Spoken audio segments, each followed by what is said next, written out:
Good.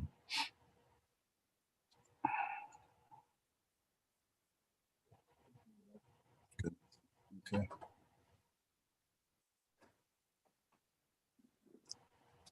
All right, folks, we're live, so behave yourselves. I'll call this meeting of the Rail Yards Advisory Board to order. We are meeting today via Zoom video conference due to the special procedures that we've had in place due to the governor's declaration of a public health emergency. So we are on Zoom and we're being recorded, and members of the public will have the ability to view the meeting on YouTube. And that is at whatever the YouTube, I think you can get on youtube.be.gpuccykfo, something like that. So there's a way for the public to see this. As we know, these are tough times in terms of our public participation and trying our best to be transparent about our work. But I want to welcome everybody today. Just give a quick overview of the purpose of this board for those who don't know.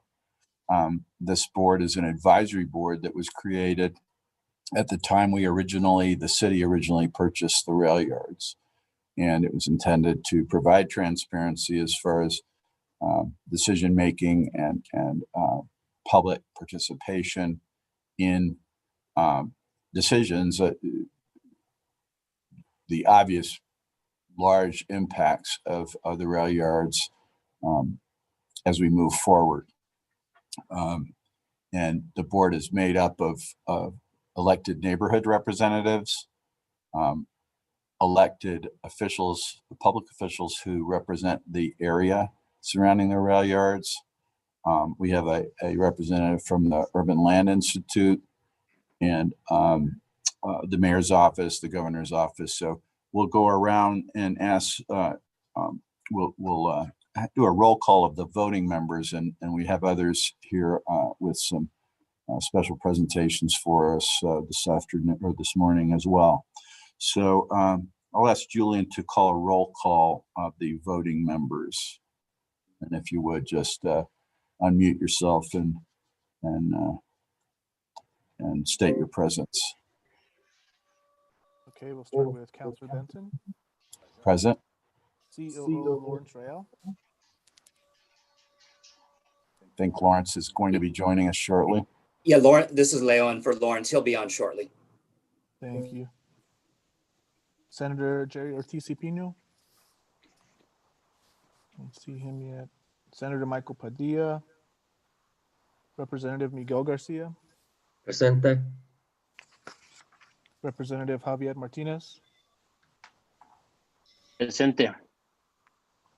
Chelsea Powers on behalf of Commissioner Stephen Michael Quesada. Good morning, I'm present. Alex Romero for the governor's Present. office. Here. Thank you. Liba Freed representing Wills Museum. I'm here, thank you. Jay Remby, ULI representative. Present. Thank you. Dorothy Chavez representing Barelas.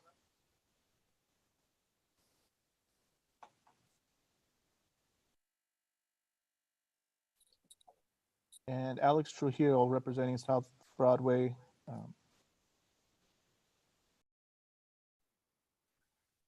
Mr. Chair, that's everybody.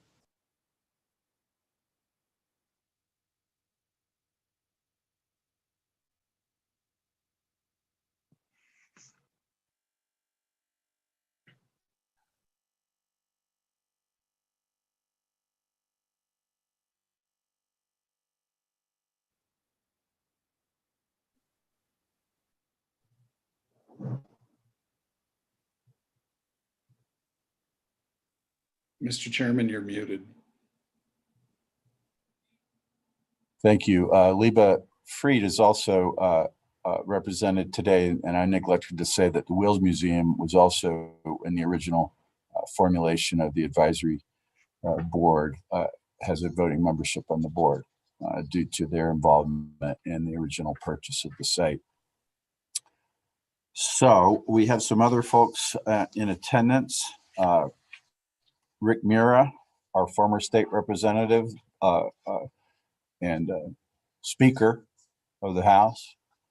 And he is the predecessor of Javier Martinez in that district.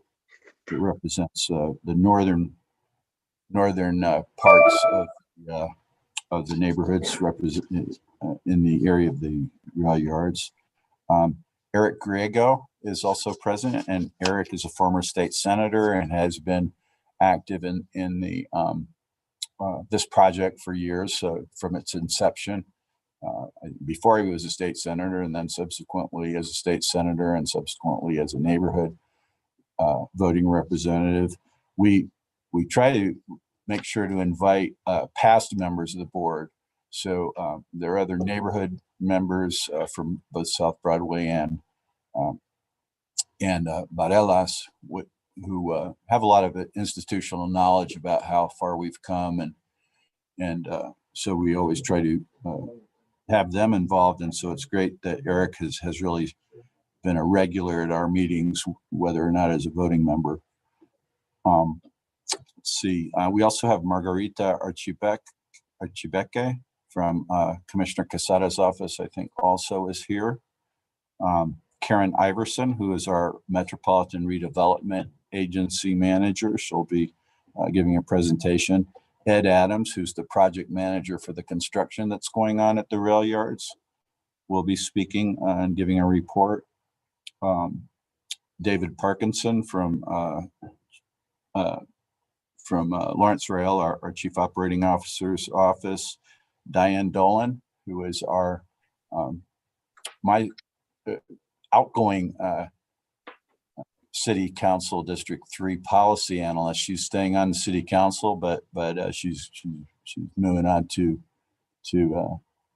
interesting things having to do with capital projects on the council. And my new policy analyst, Nathan Molina. I want to welcome him. Nathan, doing a great job. He's drinking from a fire hose, and Diane's fortunately here to help him in that process of understanding this second biggest government in the state of New Mexico. Also joining us for the opening of this meeting is Francis Armijo from the South Broadway neighborhood. I don't think was the South Broadway voting member here also. He's not here, but we wanted to welcome Francis, and she's in on the call. Yes. I just wanted to let you know that I was the majority floor leader, but that's not important. What is important is that my predecessor, Francis, is here with us. So it looks like District 11 is well represented.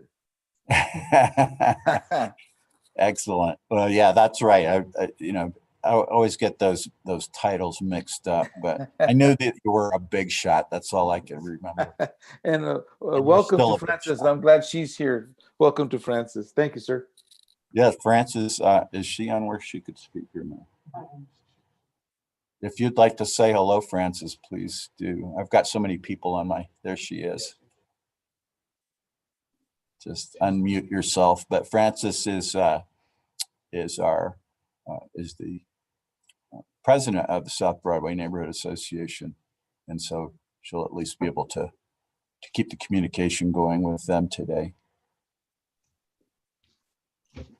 There we go. Francis. Good morning, everyone. I was going to give a slide presentation about Mr. Martinez, who died recently, but his daughter, Sarah Sandoval, is going to do that. Is that all right? Oh, excellent. Yes. So Mr. Mel Martinez, former rail yards worker. So this is a presentation on that. So yes, welcome. And good to see you, Ms. Martinez. Thank you. So tell us about Mel and his history at the rail yards. My dad worked for the railroad for 44 years, from 1944 to 1988.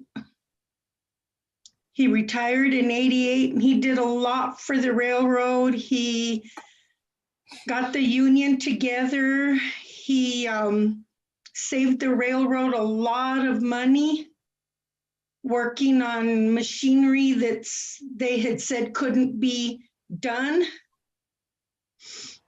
That was his life. The railroad was his life. He walked 2 blocks to work every day because we lived 2 blocks away from the entrance.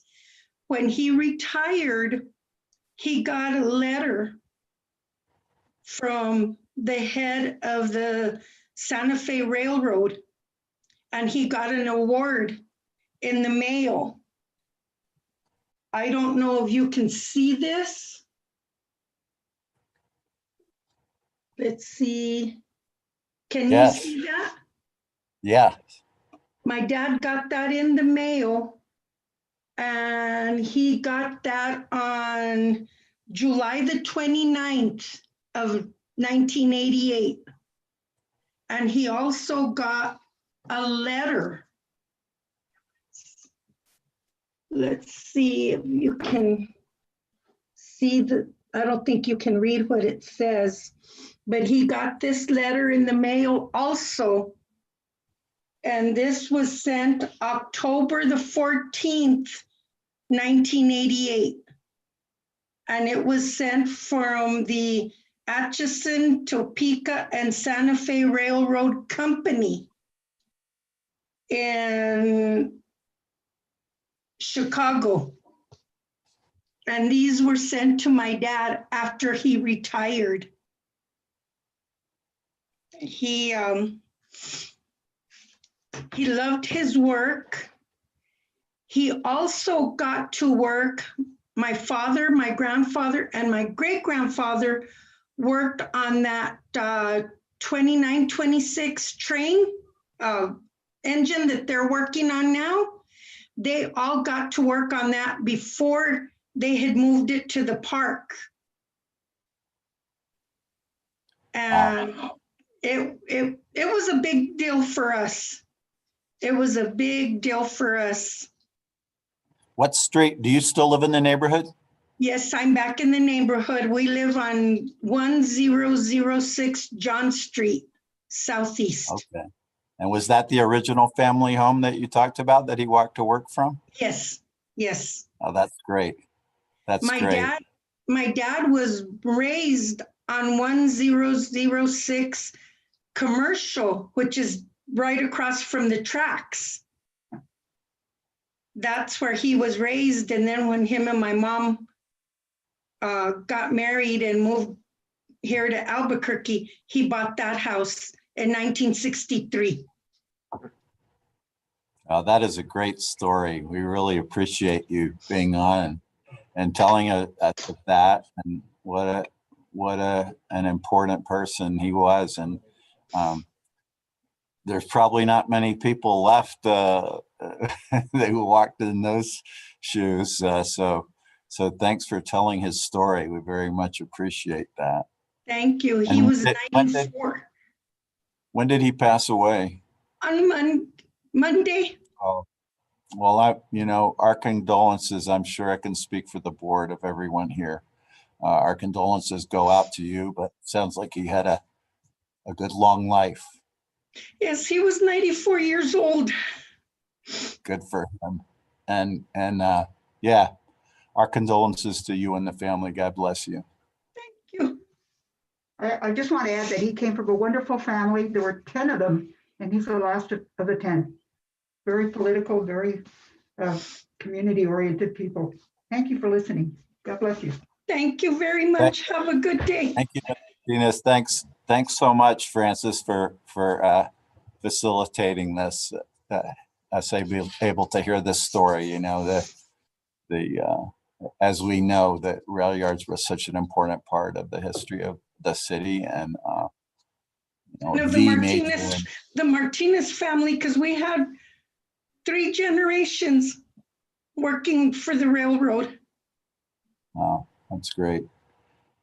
Any of the members want to have any questions for Ms. Armijo before we close? and Ms. Martinez? I'd like to say, I knew Mr. Martinez, and he was an incredible person. And if you have any artifacts or history or photographs that you like to have at Wheels Museum, we'd like to honor him in that way. Yeah, we do have some. We're making some copies right now. Thank So we will get you some. Thank you very much. Thank you. And I appreciate how you treated my dad when you met him. Oh, he was a real gentleman and fabulous to know him. I'm very Thank you. sad to hear the news today. It breaks my heart. Thank you. Thank you, darling. Well, thanks again. And we will move on to the approval of the minutes of the August 8, 2020 meeting. I think that was sent out along with the invitation to this meeting. So I'll move approval. Is there a second? So moved, Alex. All right, second by Alex Romero. And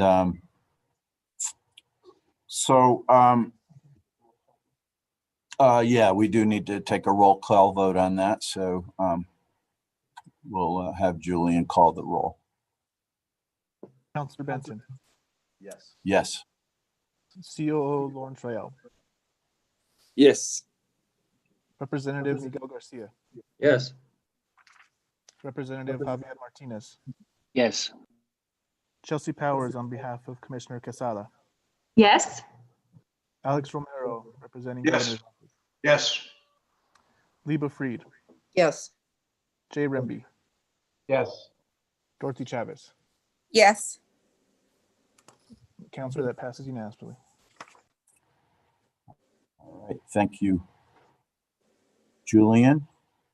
And yeah, I think as far as connecting all the faces here, the one person I neglected to, I mentioned the ULI representative, but that representative is Jay Remby.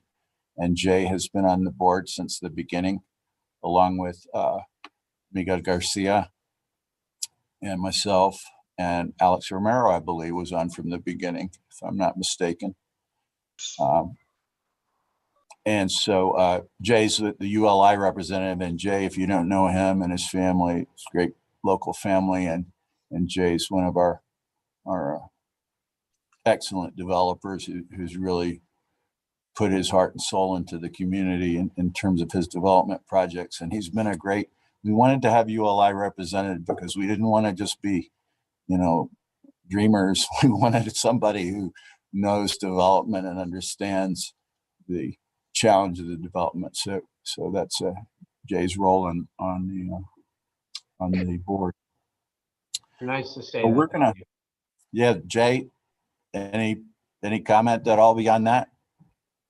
No, I appreciate it. I feel humbled with everyone else on the board and all the hard work everyone's doing. I feel like you give me too much props, but I appreciate it. No, it's been instrumental, I think, to have your knowledge on the board. And this board has, I think, done some great work. We've tried to keep some continuity. It's great to have some people like Rick Mira and Eric Griego who have been here a long time. In the past, we've had others like regular attendants like Diana Dorn-Jones from South Broadway, and Jerry Ortiz Pino, Senator Ortiz Pino, normally is at our meetings. He couldn't be here today, but he's also an original member of the advisory board. So we'll move on to some presentations. We have two presentations today. One, the first one having to do with the construction activity that's going on at the rail yards, and our city's Chief Operating Officer, Lawrence Royale, will lead that report. Thank you, Councilor Benton, and good morning to everyone. It's nice to see all of you. I haven't seen many of you for some time, but hope you all are doing well and staying healthy, and their families are as well. So we have had a lot of activity happening at the rail yards over the past, well, since we last met.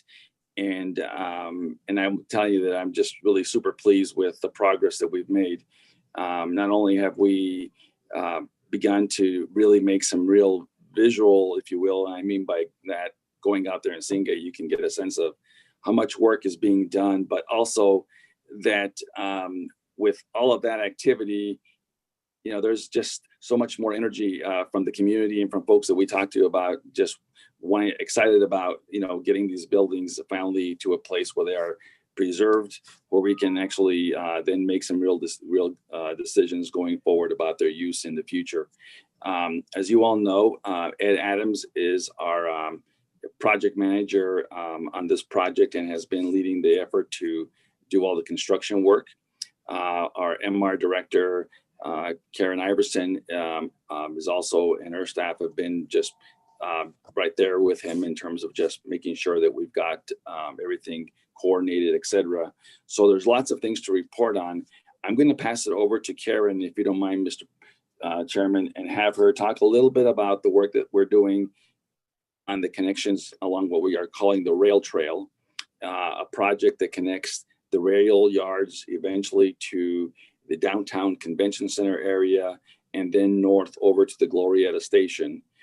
She'll give a brief outline of that, and then we'll turn it over to Ed so that Ed can share a video or two and talk a little bit about the progress on each of the buildings as we've been working through this over the last, what is it going to be now, 2 years or so. So Karen?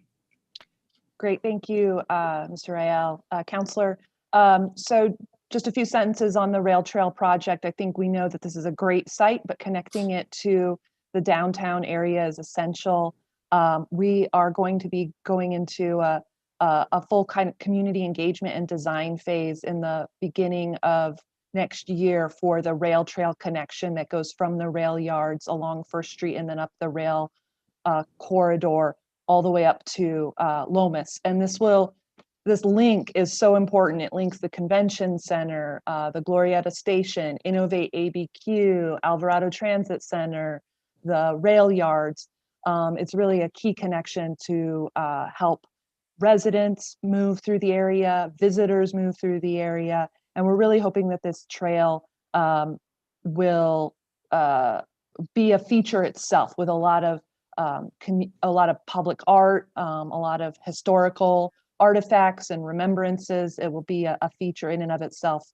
And we're also working on infilling a lot of those properties along that path. We've gone out for we have an RFP out that's due tomorrow for the First and Silver site. And then we've selected some other projects through an EDO RFP that include seeing the Bioscience Center innovate, do a Bioscience Center at the First Baptist Church, and then also looking at Richard Yates, who has the property between T. Harris and Marquette, and developing those properties. So we kind of have a full sort of redevelopment strategy that's wrapping around and connecting the rail yards to downtown.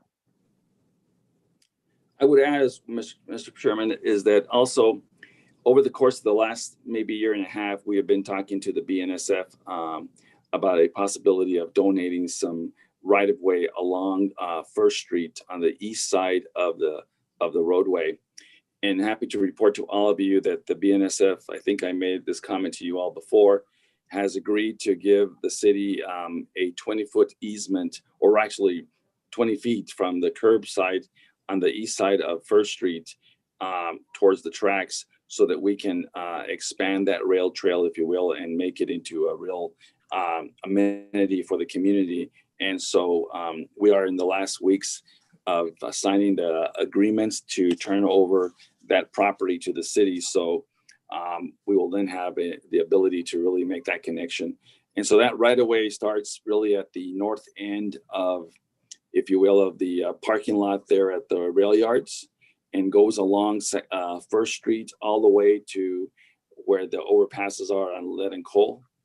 And it will be a nice connection to the already built road, or path, excuse me, that's there in front of the Greyhound station, et cetera, and the freight house. So we'll have a nice connection through there with enough right of way to make it a good, if you will, pedestrian access to the rail yards, which is, I think, super important as we move the development of that project.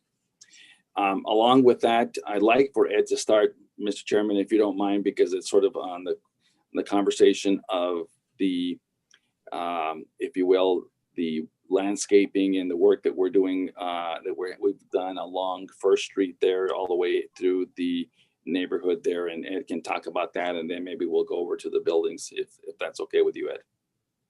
Absolutely. Okay. Thank you, Lawrence. Mr. Chairman, the first leg, if you will, of the rail trail is in design. So we have Wilson Company and MRW are doing the design of the rail trail adjacent to the existing railroad property, or the rail yard property. We are going to be having a public meeting for the neighborhoods on the 16th of this month. I believe it's going to be a Zoom meeting at 6:30 p.m. And we are getting out flyers and notifications to the neighborhood folks to kind of give them a presentation on some of the ideas and things that we have. Councilor Benton, you were with me when we were out on a Sunday, kind of engaging some of the neighborhood folks. We got very positive input on, you know, some of our proposed trail cross sections, some of our traffic calming, landscaping, etc. Now it will be inset, okay, because there's deficient right-of-way for this kind of a trail. So we're going to be moving it into the rail yard property. So we're looking at something in the general vicinity of 20 feet wide. We have a few buildings on the north end that are a little closer to the back of curb. So we'll, you know, have a little narrower areas periodically, but for the most part, we're looking at something in the general vicinity of 20 feet wide for a multi-use trail. And it's going to be really nice. I'm really pleased with some of the work that's been done and looking forward to getting our public input and our meeting on the 16th of this month. And then once we get that input, then we'll try to get that design wrapped up and get our plans done and get it in construction. And Mr. Chairman, let me just add that trail project also, as you requested, and the neighbors have talked about it, is looking at some opportunities for us to do some traffic calming, if you will, sort of amenities along that corridor so that we can slow that traffic down along 2nd Street there. And so I've asked Ed to incorporate some of those modifications to the roadway. Not only is it the right thing to do, but it also really connects the neighborhood to that site. And as the site develops, it'll be a nice amenity for the city as a whole. But realizing that, quite frankly, the impacts to the neighborhood are significant enough with traffic that we need to do something to manage that the speeds of cars and or automobiles going through that corridor, and especially there at that Santa Fe Street, if I recall, is one of those streets that really is going to hits right straight into the buildings. So just want to make sure it looks good. Additionally, Ed is working. We're still working on the triangle piece that we've been trying to get our. We believe that we're fairly close to getting that piece. For the information for the community here is that we had entered into a condemnation process on that triangle piece. It's unfortunately, because of COVID, the court shut down for a period of time. Couldn't get a resolution to this issue. It's back on the front burner. Hopefully, we'll get a right of access or entry here soon, and we'll incorporate that little triangle piece there, which is right where 2nd and 1st Street come together, and create a nice gateway, if you will, potentially a roundabout with some pedestrian access, so that we incorporate that property into the overall landscaping along the north end there of the rail yards, and create a nice centerpiece for folks to know that they've now come into the rail yard portion of the community. So all of those, I will tell you, are works in process. I would also say that, look, we talked about this. We're using federal EDA dollars that we were able to get through a grant that Karen and her staff put together to to support doing some of this work. And so happy to and pleased that we were able to get some of that federal funds to help augment what we're doing. So we've been scouring everywhere we can to look for funds. Karen is looking for additional funding for the rail trail as well. So, and obviously, you know, to our friends and colleagues at the legislature, obviously we'll have something for you all to look at. But nonetheless, that sort of gives you a sense of all the work that's going on along the street side, along working with the BNSF, and just really happy with how things are progressing on that end. And we'll continue to have more public input as we develop the rail trail north of the rail yards. And maybe on that note, Mr. Chairman, before we get into the buildings, maybe we should pause and see if anybody has any comments as it relates to the rail project, the rail trail project. All right. We've got 29 participants on the call. So Julian's going to be keeping his eye out for the raise hand function. If you can use your raise hand function on the Zoom, if you have a question for the voting members, I think I see most of you. You can also wave your hands, but we've got enough people here in the room that if there are any questions with regard to the rail trail, now's the time to ask them. I think the rail trail is an exciting project, and we've got it largely funded at this point, all the way up to Lomas, and including an exciting component, which is an at-grade crossing at Roma, I believe it is, if I remember right. Or is that Marquette? Marquette. At Marquette, excuse me, at Marquette, which is the original, really one of the original rail crossings before the overpass was built there by the convention center. So that's an exciting, that's going to be exciting to have that pedestrian connection across the tracks, and for the use of the public and visitors who are at the convention center and to access this trail. So it's pretty exciting. Representative Garcia has a comment or question. Thank you, Mr. Chair, and thank you, Lawrence. Good news, it's starting to snow here in Atrisco in the valley. Finally. Lawrence, can you go over the triangle piece, just exactly what you're proposing, what's in the hopper right now in terms of short term, and then the outcome in terms of the long term, in terms of how that's going to look. Mm-hmm. I don't know if Ed, if we have any, thanks Representative Garcia. Ed, do we have any kind of a photo on that in our slides today? We do not have anything today, but I absolutely have a couple of options as far as a layout for the traffic calming and the roundabout. It takes up most of the triangle area, and the roundabout works very well with the odd geometry of First, Second coming together into Second Street. So it really facilitates that. It's also got an opportunity for a direct access off the roundabout into the rail yard property. We do have some graphics. We are not in design quote yet because we don't have access to the property. Wilson & Company is under contract for design of that. So we're ready to go as soon as we get access to the property. The construction of that is unfunded at this moment. And I don't have a construction estimate on that at this moment, but we can have that in the near term.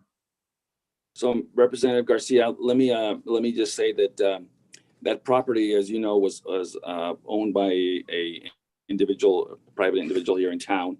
We entered into negotiations to try and procure the property for the benefit of fixing that roadway connection there at 2nd and 1st Street. The individual, opted not to, wasn't interested in selling.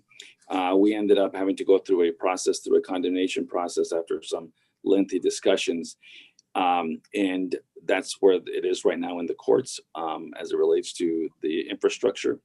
That area in particular is important, not just because it's the connection of these two roads, but there's also some major utilities that are in that corridor that we need to upgrade, water and sewer and storm drain and others. So the property was essentially necessary for us to make sure that the rest of the project moved forward. And so that's sort of the history of the parcel. Representative, I'd be happy to share this with all of you. I'd be happy to sit with you and show you the renderings of some of the ideas that we have. But in essence, it's a roundabout, a small roundabout with a walkway that connects through the roundabout, and it makes a really nice connection into the yards between the firehouse, which is the rock building kind of structure that's along 2nd Street, and I believe it's called the Pattern House. Is that right? The building to the north. It would come right in between those two buildings and create a nice access point into the site, and also just act as a really good traffic calming, if you will, amenity for the neighborhood as you get past the yards going north. Thank you, Mr. Chair. Thank you, Lawrence. Thank you, Ed. Great. And I see Senator Ortiz-Pino has joined us. Happy to see him. And he also has a question or comment. Welcome, Senator. Yeah, thank you, Mr. Chairman. And I was late getting on because I was on a radio interview, but and so I may have missed, you may have already covered this. And if so, I appreciate just being told that, and I'll find out later from Lawrence or somebody what went on. But Frank Martinez of Martineztown has been keeping me abreast of the development of the Camino Real Trail. And does this trail, the rail trail, tie in with that? Is that part of the same basic opportunity for people to take a walk through the heart of downtown Albuquerque and all the way down into the South Valley? Mr. President or Mr. Chairman and Senator, yes. I've talked to Mr. Martinez as well, to Frank regularly. And so portions of the trail will actually feed right into the concept that he has. There'll be deviations from it, as you know, the trail deviates a little bit off of the tracks in some areas of the corridor. But yeah, that's just part of this historical sort of effort that we're going to put forth as we develop this connection, right, is to put in some areas along the trail where folks can we just talked about Mr. Martinez and his dedication to working the railroad. You know, folks like him and others giving us a community an opportunity to see the history of the people that worked at the yards, the effort that they made to keep this industry in New Mexico as well as the progress that it did to develop the whole city. And then looking at, those that came before them and as you say, the Camino Real and how that ties into the whole history. So the short answer is yes. And we'd love to sit down with you and we'll talk to Frank and give him an overall presentation, because I know that he's been touching base with his representatives and senators too as we go to Santa Fe in the next 30 days. That's good. And if Mr. Chairman and Lawrence, if when you have a chance, you could provide us with a map of that route, that would be really, really useful. Thank you. Will do.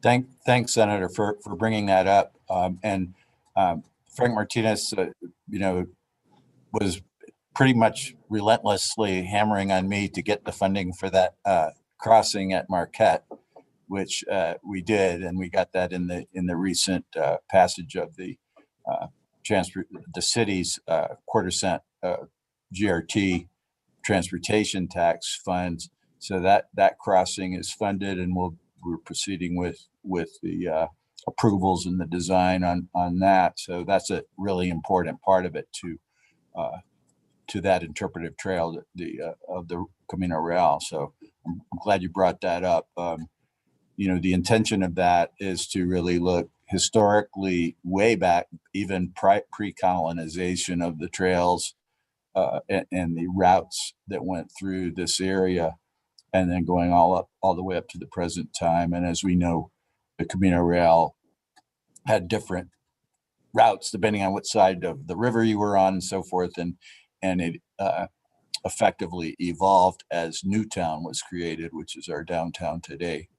but went right through all of this area. So really important. Any other questions about the trail itself, and then we'll go to the site.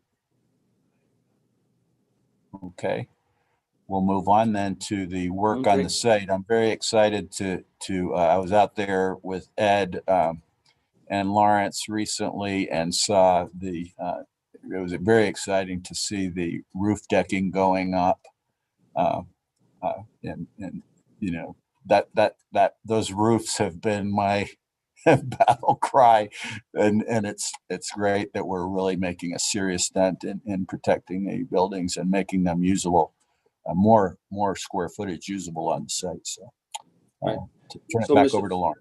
Mr. Chairman, thank you so much. I'm going to turn it over to Ed. Ed will give us an update on all the work that he's doing out there. I don't know when you want to tee up the video. We had a drone, if you will. The company Jane's is the contractor doing the work out there, and they put together a drone video, if you will, that will give you all a real sense of what's happening out there. But I'll turn it over to Ed to tee that up and to talk about his work.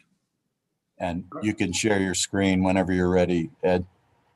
All right, thank you, Mr. Chairman. I believe we have staff that is technically competent, unlike myself, that is going to put those videos up. We have 2 videos. They're a couple minutes long each. Hopefully the first one is kind of shows the roof on the flue and the tender, and the second one should spend a little more time on showing the boiler shop roof, or lack thereof, as well as some inside footage. And I'll be happy to kind of narrate as we go, kind of explain what's going on. And then when we're done with the videos, I'll go over all of the things that we have going on site, because as Lawrence said, we're really pleased with the progress and where we are right now. We've got so much happening, and I'm real pleased with it. So if we have those videos ready to go, now would be a good time. So David, can you put them on? Thank you. Thank you, David.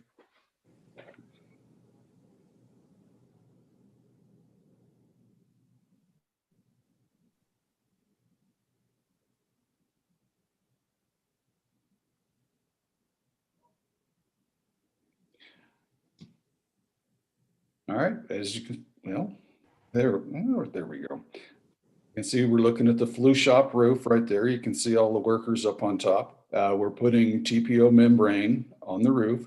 This video is about 2 weeks old, and all of the TPO membrane is already installed. So you see the side that's black, that's actually got TPO on it now. So a lot of the roof work is already completed on the flue shop.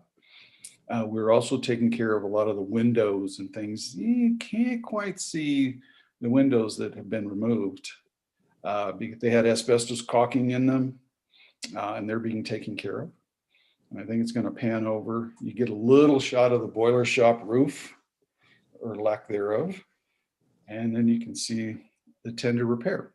The tender repair roof is all wood, and it is being replaced with wood, structural tongue and groove, and it will be a TPO membrane as well. As you can see, all of the existing roof has been removed, as well as there was some asbestos caulking and some asbestos backing rods and things in the old roof that had to be taken care of. So all of the old roof is removed, and what you see there is the new roof going back on. And as I said, this is about 2 weeks old, and they're considerably further along with that tongue and groove work that you can see there. So it's really progressing really, really well. And so I'm very pleased with Jane's and the great work that they're doing. And then you can see the courtyard there that we took care of last summer, or a year ago. We got the courtyard finished up. And that's just a wonderful space. Okay, and I think we're getting close to the end of this one. Yeah, and then we've got another one.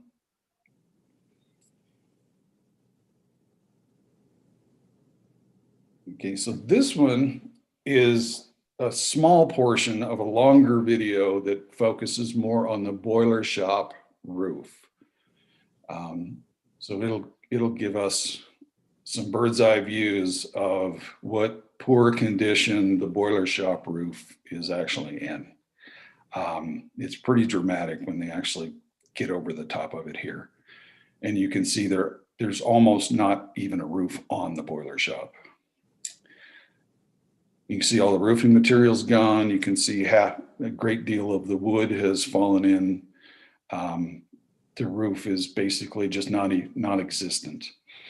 This is a very large building. This building is 58,000 square feet. And at the portion you're looking at, 60-foot high ceiling. Okay. I'm stealing some of my thunder from what I was going to tell you a little bit later, but that's under contract, and we will be starting on the boiler shop roof maybe as soon as next week. So as you can see, this is the fire damage right there. We had an arson fire that, as you can see, did some damage to the structure.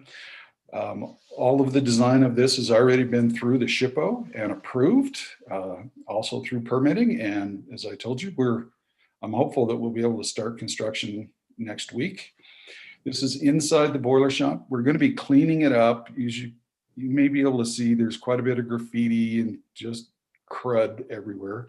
We're going to be taking out the flooring. As you can see here, they are creosote treated blocks. We're going to be keeping, I think, 2,000 or 3,000 square feet of the blocks that are in better shape or condition for repurposing in the site later. We'll store them on site. The rest of these are going away.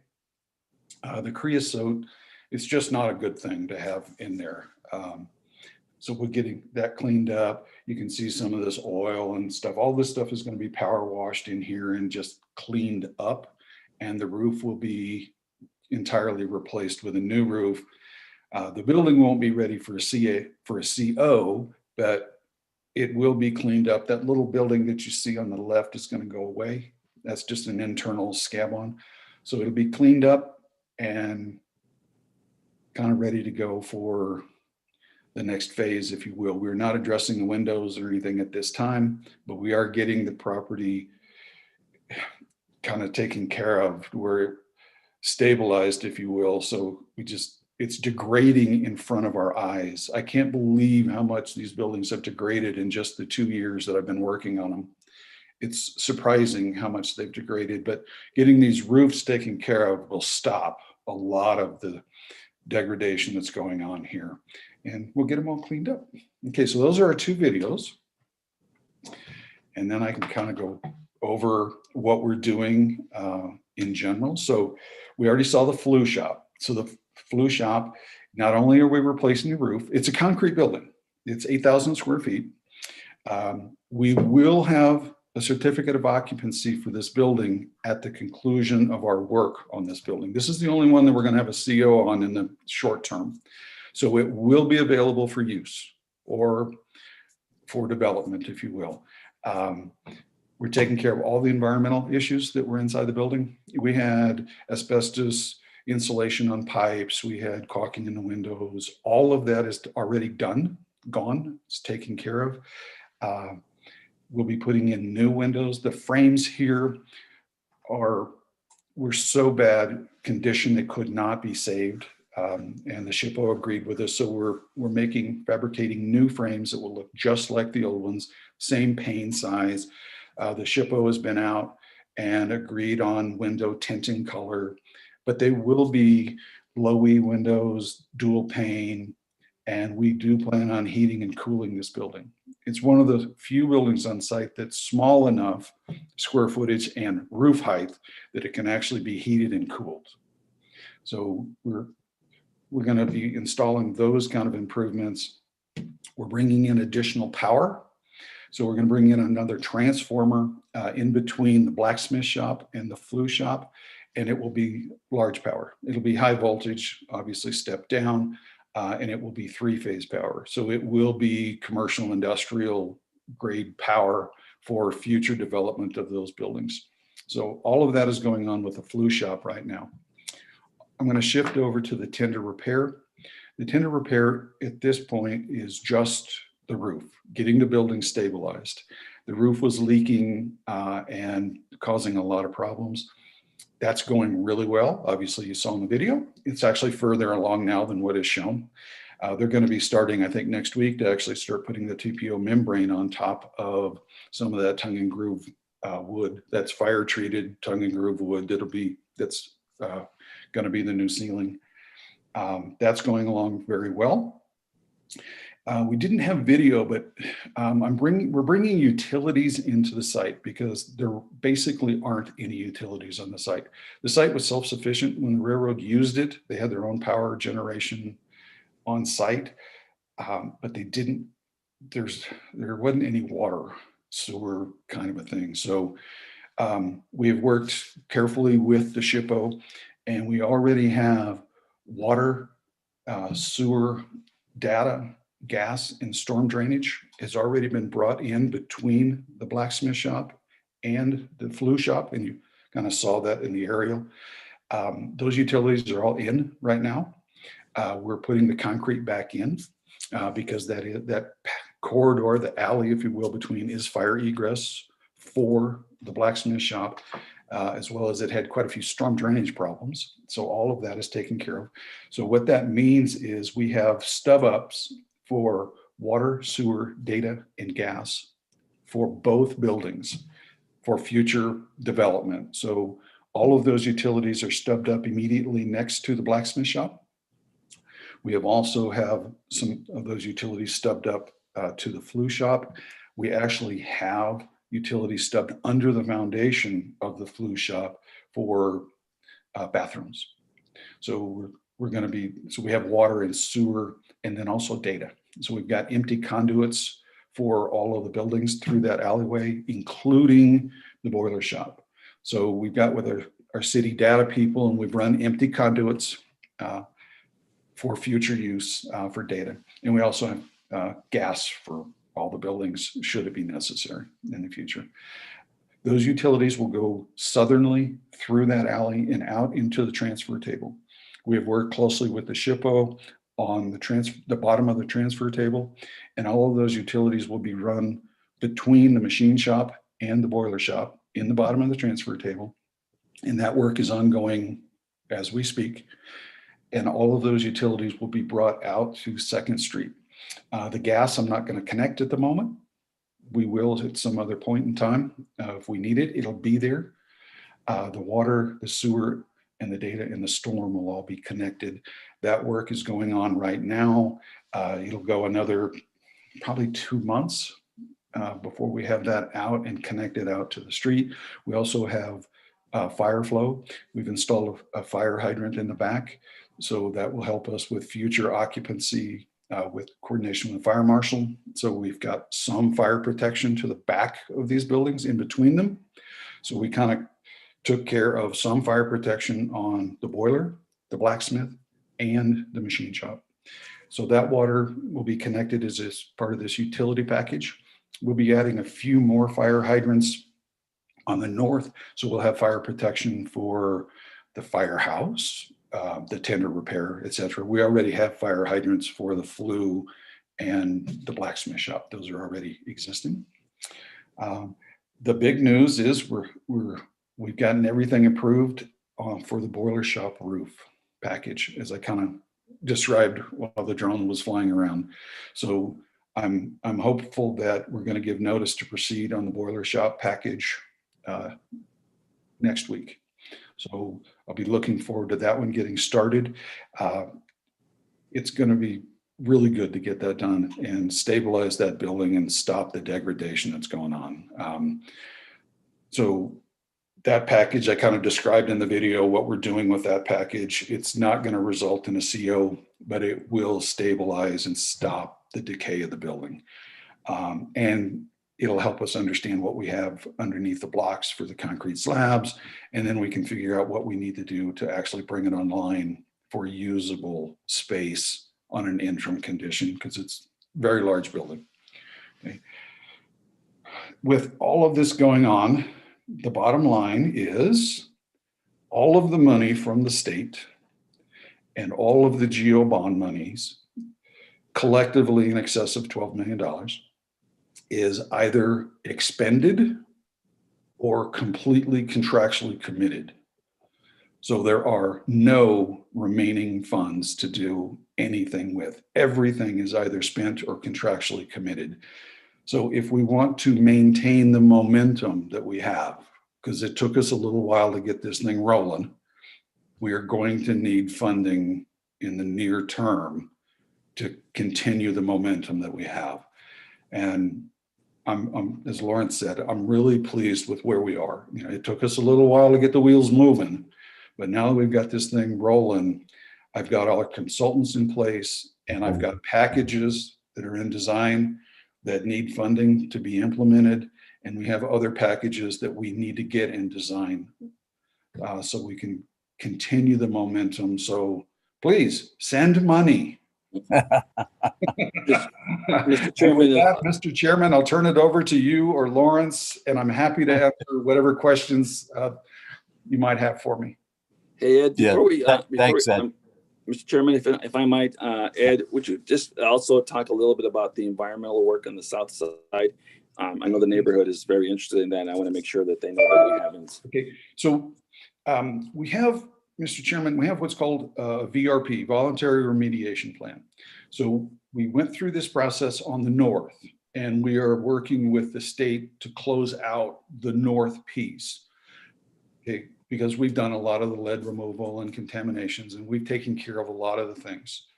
The buildings still have some odds and ends in them, but we've taken care of a lot of the ground issues and the lead soils and things on the north. So what Lawrence is talking about is we're now starting the same thing on the south. So we have a consultant on board that is preparing the VRP for the south.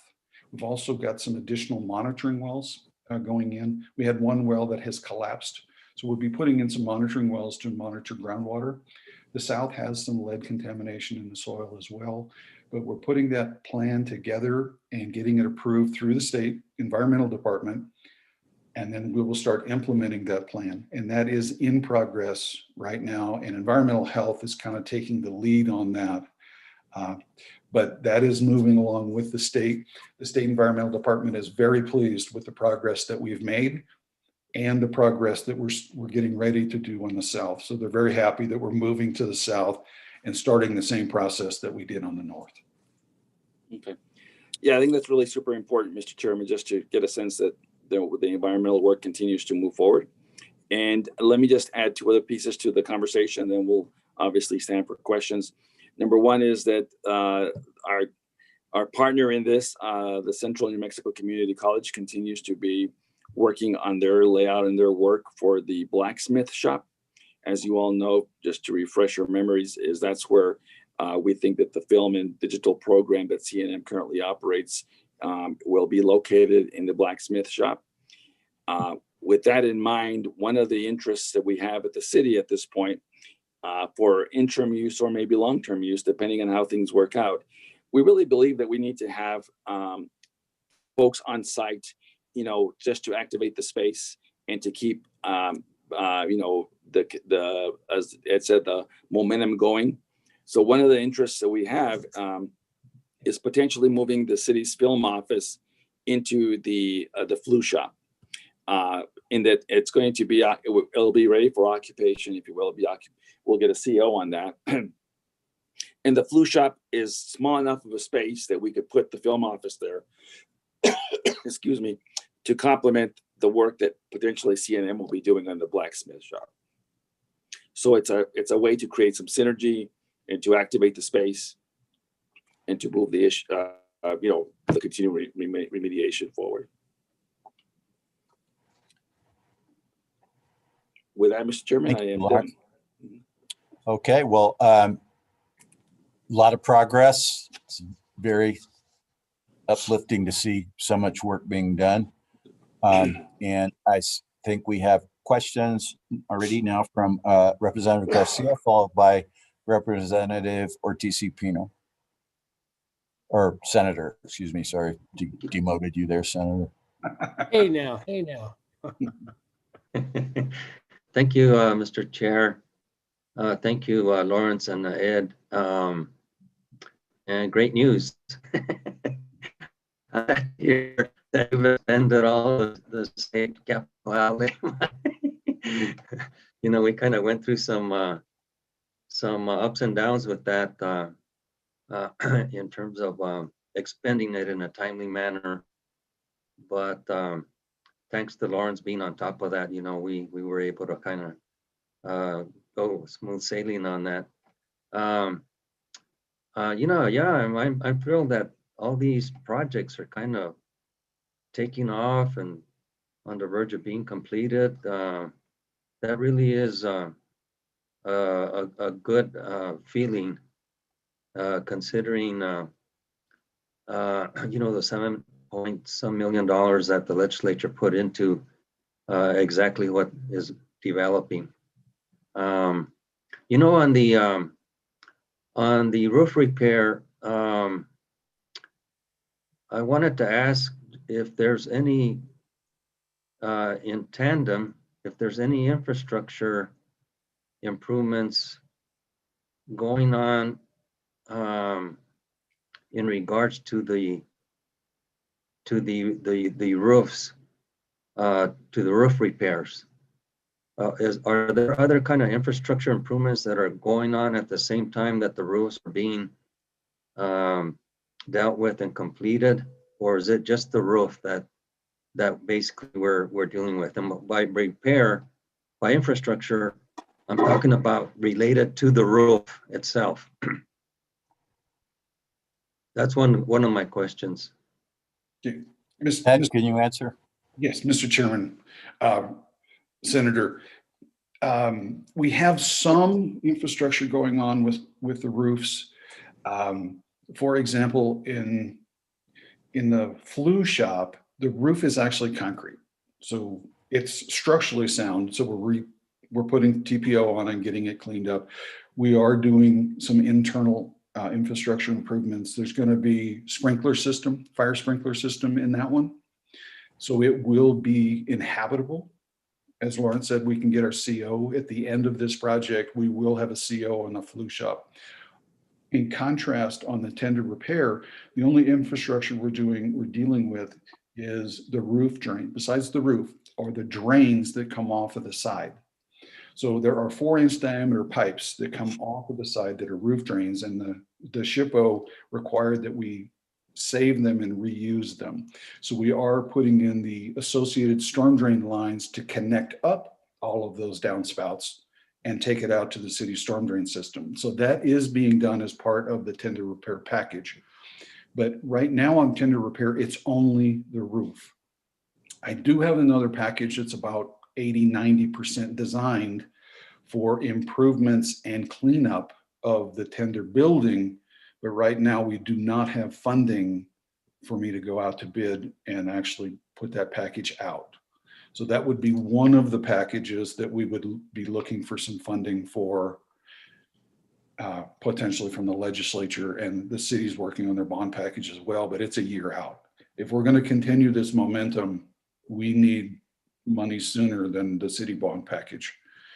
When we move on to some of the other buildings, there will be other infrastructure going on. But what I'm trying to do right now is bring most of the utilities in between the two large buildings, so they'll service all of the buildings. We can get to them for future expansion or development of all of the buildings, so that we're focusing on that now. So yes, we are spending a fair bit of money bringing in the infrastructure so we can use these buildings when the time comes. The tender repair, I have to bring in water separate for the tender repair. I can't get to it with the utility packages that we're doing now, but all the rest of the buildings will be able to tie in, the bigger buildings, we'll be able to tie into all the utilities that we're bringing in right now that are being installed as we speak. But that's about all we have. I mean, Mr. Chairman, if I might add to Ed's comments, especially to Representative Garcia's question, because you and I have talked about this. We are interested in putting solar on some of these buildings, obviously, but the first priority is obviously, ensuring that the roofs are in good shape so that we can come back in the future. And the good news is that all of the, at least from the engineering work that we have done on the buildings, they're all structurally very, very sound and capable of handling, for example, putting in solar panels if you will, on these buildings to make them energy efficient and to create, a sustainable system there. So, so to your question, Representative, I know at least from that perspective, we're going to continue. We'll make sure that that is viable going forward into the future. Also on the boiler shop, we'll replace all of that glass and all those windows that are up there. And as you know, they have some really interesting configurations there. And that's part of the package that I talked about in terms of when we do the roof, we'll replace that glass and make sure that that architectural, if you will, uniqueness to those buildings is preserved. It's a little bit of an odd shape in some of those, if you will, those pyramids that you see from the, if you will, from the courtyard. Those will all get redone as well. So, and then last but not least, anywhere we can run conduit for electrical work or any other, or data that we can drop from the ceilings, et cetera, or from the roof that we can put in there, we'll look to that to make sure we get that infrastructure in. But otherwise, as Ed said, our biggest challenge here was just making sure we got the roofs done so that they can accommodate or actually diminish the deterioration of the actual buildings themselves. Mr. Chairman, Representative, we have engaged the SHPO over, as Lawrence said, solar panels, and solar panels are permissible to be installed on historic properties. So we've already engaged them about that as a potential in the future of adding solar to those roofs. It's a natural thing to do, and it is permissible. So we've already worked that out with the SHPO. So that is something that we can look at as the project progresses. And Mr. Chairman, one more thing, just because our state representatives and senators are on the line, I just want to let you all know that we've had really, really good experience working with the state historic preservation officer, as we refer to that person as the SHPO. But I just want you all to know that as you all engage in the legislative session coming up and budgets, et cetera, they've done a really good job of working with us and being flexible and creative in terms of dealing with our desires to refurbish these buildings. And just the idea of us being able to take the water and sewer lines and the storm drain through the transfer table that Ed talked about saved us millions of dollars, because now we were able to put in the backbone of the infrastructure in between the mechanical shop and the boiler shop, and then taking it into the other buildings. That saved us millions of dollars just alone, that decision to work with us, and that was really super helpful. And so just for you all to know that the state agencies, including the Environment Department, have been really, really supportive and helpful as we move through this project, which, as you all know, can sometimes, those kind of conversations sometimes get contentious, but had nothing but good results.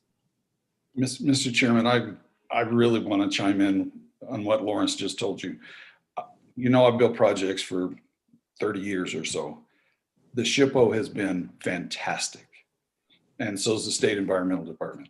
They have worked with us. They have given us some latitude. They've stood their ground on a few things, and it's been a very good process.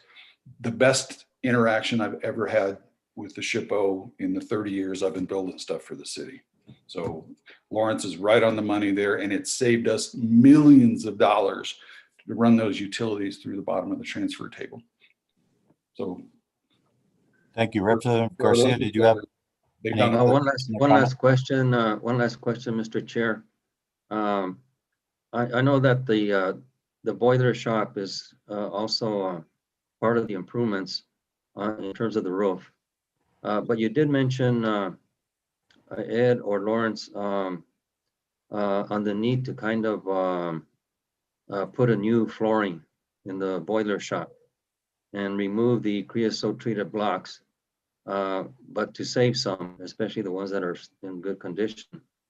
And I guess my question is, I really didn't understand what new flooring would go in that kind of meets the SHPO criteria, and kind of maybe gives the flooring that same feel as the creosote blocks that were there initially. Mr. Chairman, Representative, we've already thought about this. So what's going to happen is these blocks are about 3.5 inches thick, and they are inset in concrete cells. Some of them have been torn up over the years. We're not going to know what we have on the floor until all the blocks are removed. Best case is we're going to have all of these compartmentalized cells that are 3.5 inches deep. We've thought about what to do with the flooring. Right now, we don't have funding to deal with the floor, but we're going to get it out and get it cleaned up. We've thought about maybe taking some pavers, blocks, as we've done out in the courtyard and in front of the blacksmith shop, and they're almost the same size as what those creosote treated blocks are. And that's why we used them, is to represent the creosote blocks. We may look at maybe putting those in the floor, but as you might imagine, it's 58,000 square feet on the floor. It's going to be a fairly expensive endeavor when we deal with this floor. But what I would like to do is get the blocks out, get it cleaned up so we can evaluate what do we have, what kind of shape is the floor in, and then we can start making some decisions of what we need to do in vetting that with the SHPO of what makes sense historically to deal with the depressions, because we're going to have all of these rectangles all over the floor where these blocks are. Yeah, and Mr. Chairman and Representative Garcia, one other thing to keep in mind is that one of the issues that the Environment Department had as it relates to the contamination, if you will, of these buildings is the vapors that come from these creosote blocks that are sitting there, that create a health hazard for occupation of the buildings. So at a minimum, we're going to have to replace those, whether it's going out and having someone actually fabricate these blocks, which could be super expensive, or maybe we do some concrete with a pattern that looks like the blocks themselves. We've not made that decision at all right now, Representative, and so that's still up for conversation and for discussion as we move forward. But we do have to get rid of a lot of those blocks just because they're so contaminated that they are creating an environmental issue just by continuing to just sit there.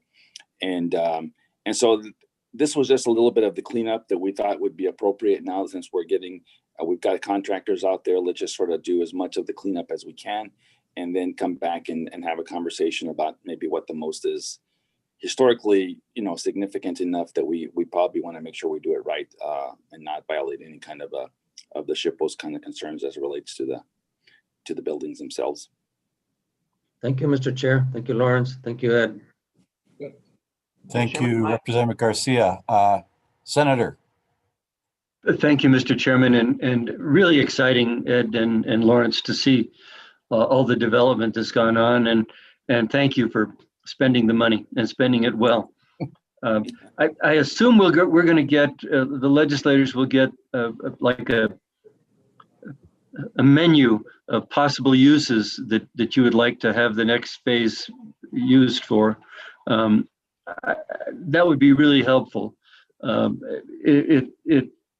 It's much better to tie it to some specific thing, like replacing the floor or something of the sort, than just general support for the continued renovation of.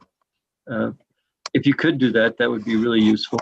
And then my question really has to do with what progress is being made on finding long-term tenants for the facility. And I know that each time we put something in, like the film studio, that then tends to rule out certain other future tenants who might not want to be next to it, or who the film studio might not want to have located next to them. Is there some kind of overall master plan you're developing for tenants and who we're trying to attract into that? I just throw out, long ago, there was a talk of maybe those giant buildings becoming a place where wind turbine, those giant propellers for the wind turbines could be manufactured. Turns out New Mexico is about the only state with wind power potential that doesn't have a manufacturing capacity for those turbines. And yet we're going to be building out thousands of new turbines over the next few years. But I don't know if manufacturing is something that would fit in with the other uses that you envision attracting tenants for. So, Mr. Chairman and Senator, very good questions. And yes, we will put together a package to present to all of you and the legislature that will be a little more specific to certain pieces of each of these buildings where we believe that obviously we could use additional dollars to help bring these buildings up to speed, if you will, and usable spaces. For example, the firehouse is one that is really kind of an iconic building right there in front of 2nd Street that really could use some funds to deal with asbestos and all kinds of other issues associated with it. But I know that we met yesterday. The Councilor Benton and I in our legislative committee met, and we put together or approved a list of projects that we'll send over to you. Also, you have a list of things that we want to get done as we move forward. To your second part of your question, as it relates to the uses of the buildings, one of our presentations will be a RFP that went out from Karen's group a couple of months ago that we'll have a talk about, at least from looking at some of the buildings that the 3 buildings that are facing Second Street, if you will, and Karen will have a report on those. One of the challenges that we've had is, quite frankly, is a bit of a chicken and egg deal, right? Is these buildings are so massive and need so much work that our goal was to try and get them into what I would call a cold shell space, which is basically fix the roofs, clean them up, get them into a condition that if we get any development or any interest in their use, that they are now within and I think Jay can probably add to this, getting them in a situation where at least now a developer looking to do some work in them or to bring some opportunities to use those buildings isn't having to deal with the environmental issues, isn't having to deal with the major infrastructure issues like bringing water and sewer lines in and telecommunication lines in, or even fixing these massive roofs. So getting the boiler shop, the tender repair shop, the flue shop, I think up to that standard, I think now gives us an opportunity to start to explore opportunities for uses of those buildings. I think one of the things that's really kind of an interesting piece of this is someone said, how do you eat an elephant one bite at a time? We've started doing that in this process. I mean, obviously the flue shop will be our first, if you will, fully occupied building that we can occupy. We'll bring some activity to that with the film office as an interim use. We're still pushing really hard, CNM, to get the blacksmith shop, going, so that way we have that other anchor there that they can then start creating some opportunities between the city's film office and their work to bring more folks to the site. And then as we look at the tender repair shop and the boiler shops, those are 2 huge buildings. I'll have Karen talk to you about some folks who have expressed interest in using the tender repair shop that might be of some interest down the road as soon as we get the roofs done. But they've all said, look, get the roofs and get the buildings, if you will, in a way that they're at least cold shell ready. And then we can really look about or look to see, what kind of uses might be available. And last but not least, we think that at the end of the day, on an interim use, just with the expenses and the investments that we've made with the state and the city. Look, if we get that roof on that boiler shop done and we're able to clean up the inside of that building, that becomes a public open space. It can't be used for, if you will, for day-to-day activities, but we can get that into a if you will, in shape enough to where we might have some open air market of some sort, some interim uses that are not necessarily, like I said, occupying as an office space or a day-to-day operations, but for special events. The rail yard market has been a success for years. Might be able to shift the rail yard market into the bigger space and maybe make it bigger. Like we did, because the blacksmith shop will hopefully eventually go under construction with CNM. and that'll be offline. So so I wish I could give you a complete picture for all of them, but we're taking this one step at a time. And until we finish the environmental pieces, I would say that it'll be really hard for us to get anybody to come in here and want to invest this much money on these on a project unless we have all the environmental issues resolved, which is, I think, part of what we're doing through this process. Senator, do you have anything else? No, that makes perfect sense, Mr. Chairman. I understand, the chicken and egg situation we're in, and I'm just delighted to see the progress so far, and hopefully some of the future build out will be done by tenants themselves. So, that's the other hope, is that we don't have to finance the entire thing. Right. Thank you very much. Sure. And last but not least, senators and representatives, at any point, if you'd like for us to go out there and give you a tour of and obviously anybody on this call, we'd be happy to take you out there. We're pretty proud of the work that we've done, and we're pretty proud to have support from all of you. And this is a community effort, and you guys have given us the tools to get it done. And we're trying to make you happy. We want to see smiles on your faces when we go back and ask for more money. Thank you, Lawrence, and thanks for those questions, Representative Garcia and Senator Ortiz-Pino. I think the key language, it's lingo, right, in the real estate industry. It is a cold, dry box, and that's what we've been shooting for. That, as Lawrence says, lends itself to some interim uses, just like the market, which has been such a great success. Finding more space for that, but some of these spaces, if we just had them clean and up to a certain standard, they could be used for special events, daytime, most likely only. But and I don't know if Jay, if you wanted to comment any more on that the concept of a cold dry box, which is that if we find a tenant who's really interested, we can lease it to them or lease or sale to them as such, and they take it from there. In terms of we're trying to build out the flu shop for immediate use, so we're going the extra mile there and putting in utilities and so forth, but and even replacement of the glass. But that kind of work could be part of the work of a developer, depending on the negotiation, if I'm correct. Chairman, Jay, do you want?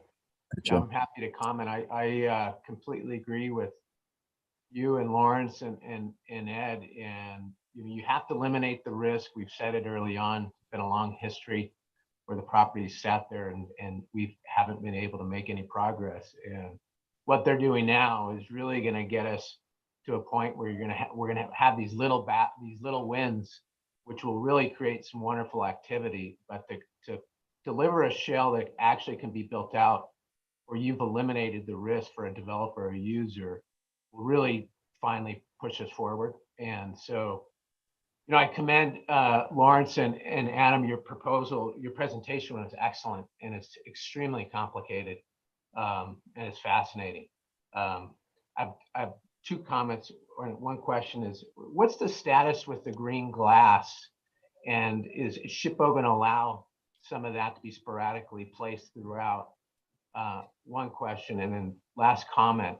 Karen and I are on a ULI panel, been asked in a ULI panel this Friday for 2021 Trends event. It's a big thing in the real estate industry, but anyone who wants to learn more about what's happening for 2021 trends, they bring in a national speaker in who travels all over the country to talk about what everyone else is doing.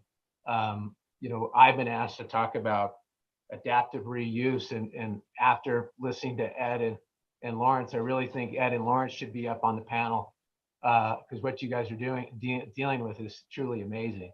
But Ed, if you could respond to the green glass question, I'd appreciate it.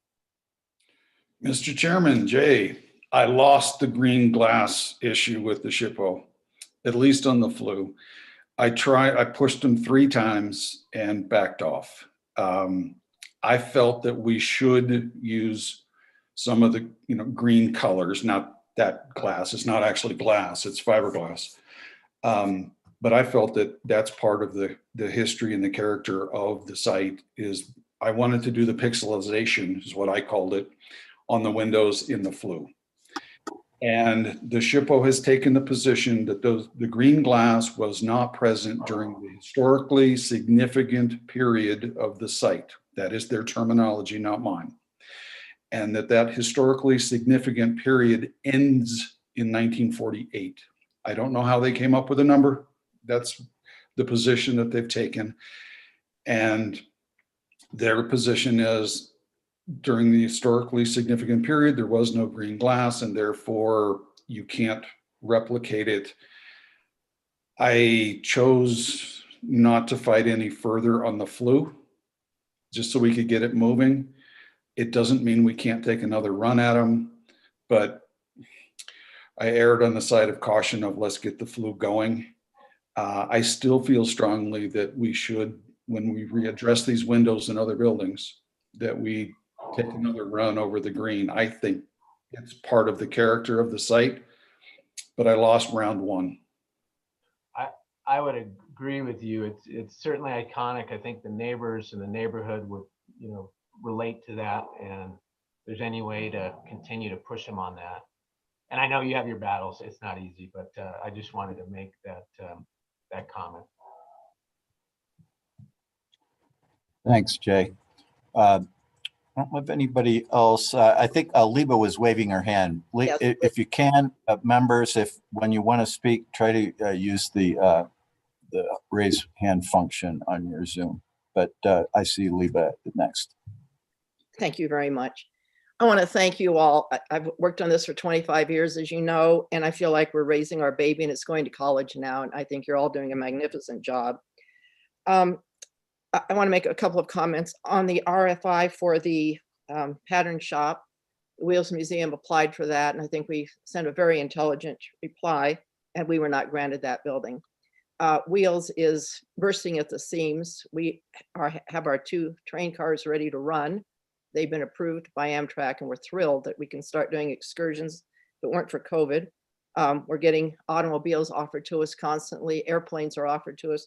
We're ready to expand. And I'd like to read to you policy 611 of the Albuquerque Rail Yards Master Development Plan clearly stipulates that development will include a museum or other appropriate facility that informs visitors of the history of the rail yards.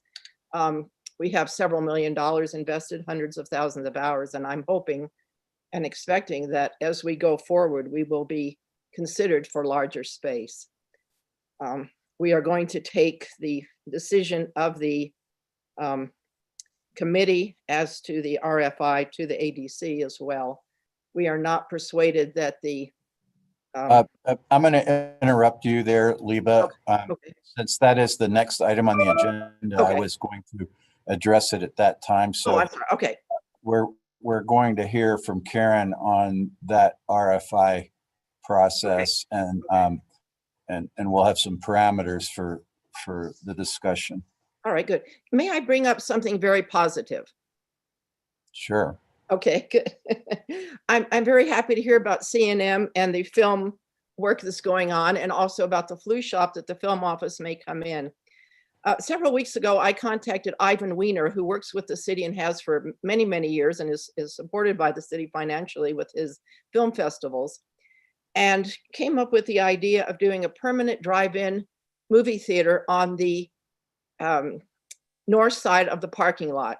And it has been highly, highly accepted.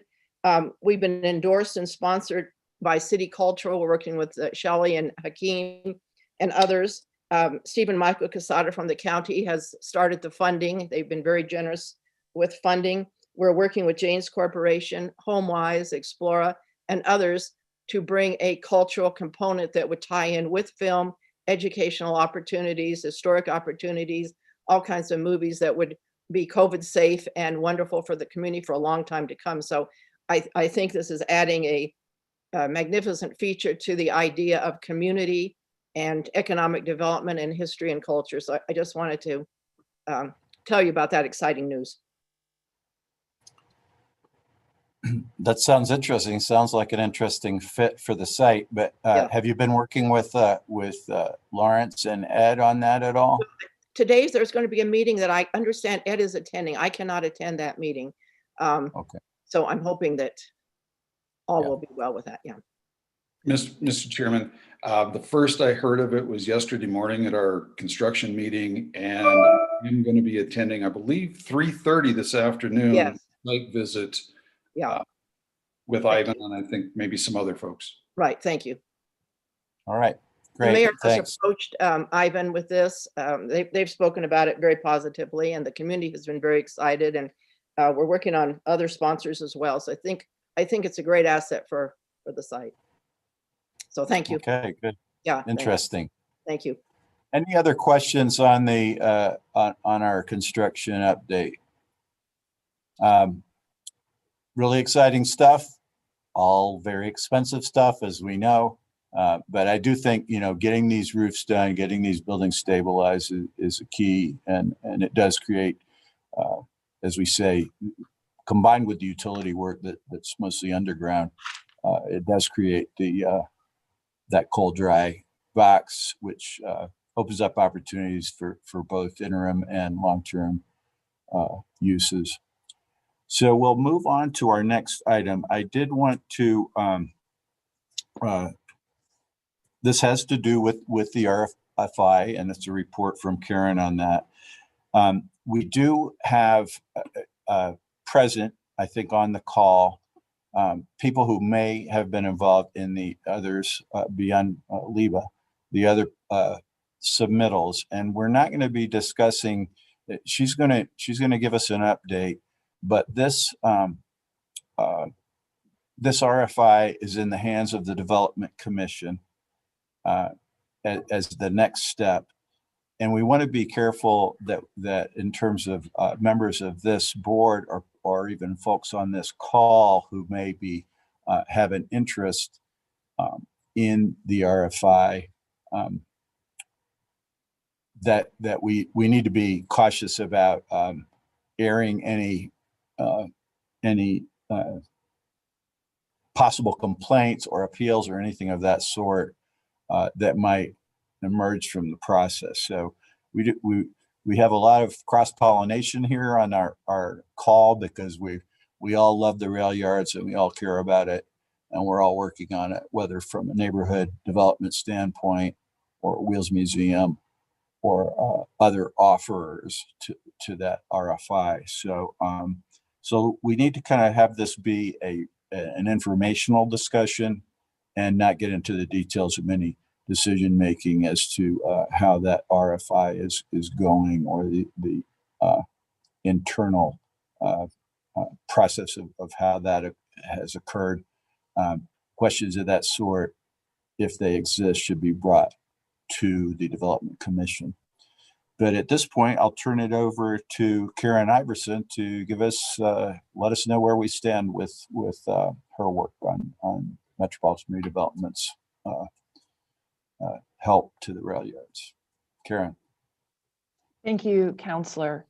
So we issued a request for expressions of interest on April 3rd.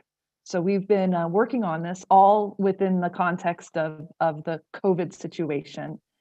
This was a request for expressions of interest for the 3 northern buildings: the firehouse, the pattern house, and the waste and paint room, the 3 small buildings on the northwest corner of the site. We extended the applications for due to the COVID, and we received 3 responses in September. Our RFP, or our request for expressions of interest, was available for either developers who wanted to come in and sort of take down the whole property that was out for RFP, or for businesses who wanted to become tenants in the building. The goals of the RFEI, the request for expressions of interest, were catalytic activation of the site, contributing to the goals of the Rail Yards Master Plan, and that the project create synergy with the history, or the film uses or with the neighborhoods. We received 3 proposals. One proposal was from the Wheels Museum for a visitor center. Another proposal was from the Borealis Community Coalition for an agricultural and ecological hub. And the third proposal was for a spirit station, an art collective that would be developing an immersive art exhibit based on the history of the rail yards. We did not receive any developer interest, and because of this, we and because of the funding situation, narrowed the scope to just the Pattern House. 2 of the proposals were only wanting the Pattern House, and so we made that decision to narrow the scope of what we were looking at to just that one building. We had a selection committee of 7 members, which is a larger committee than we normally have for our review process.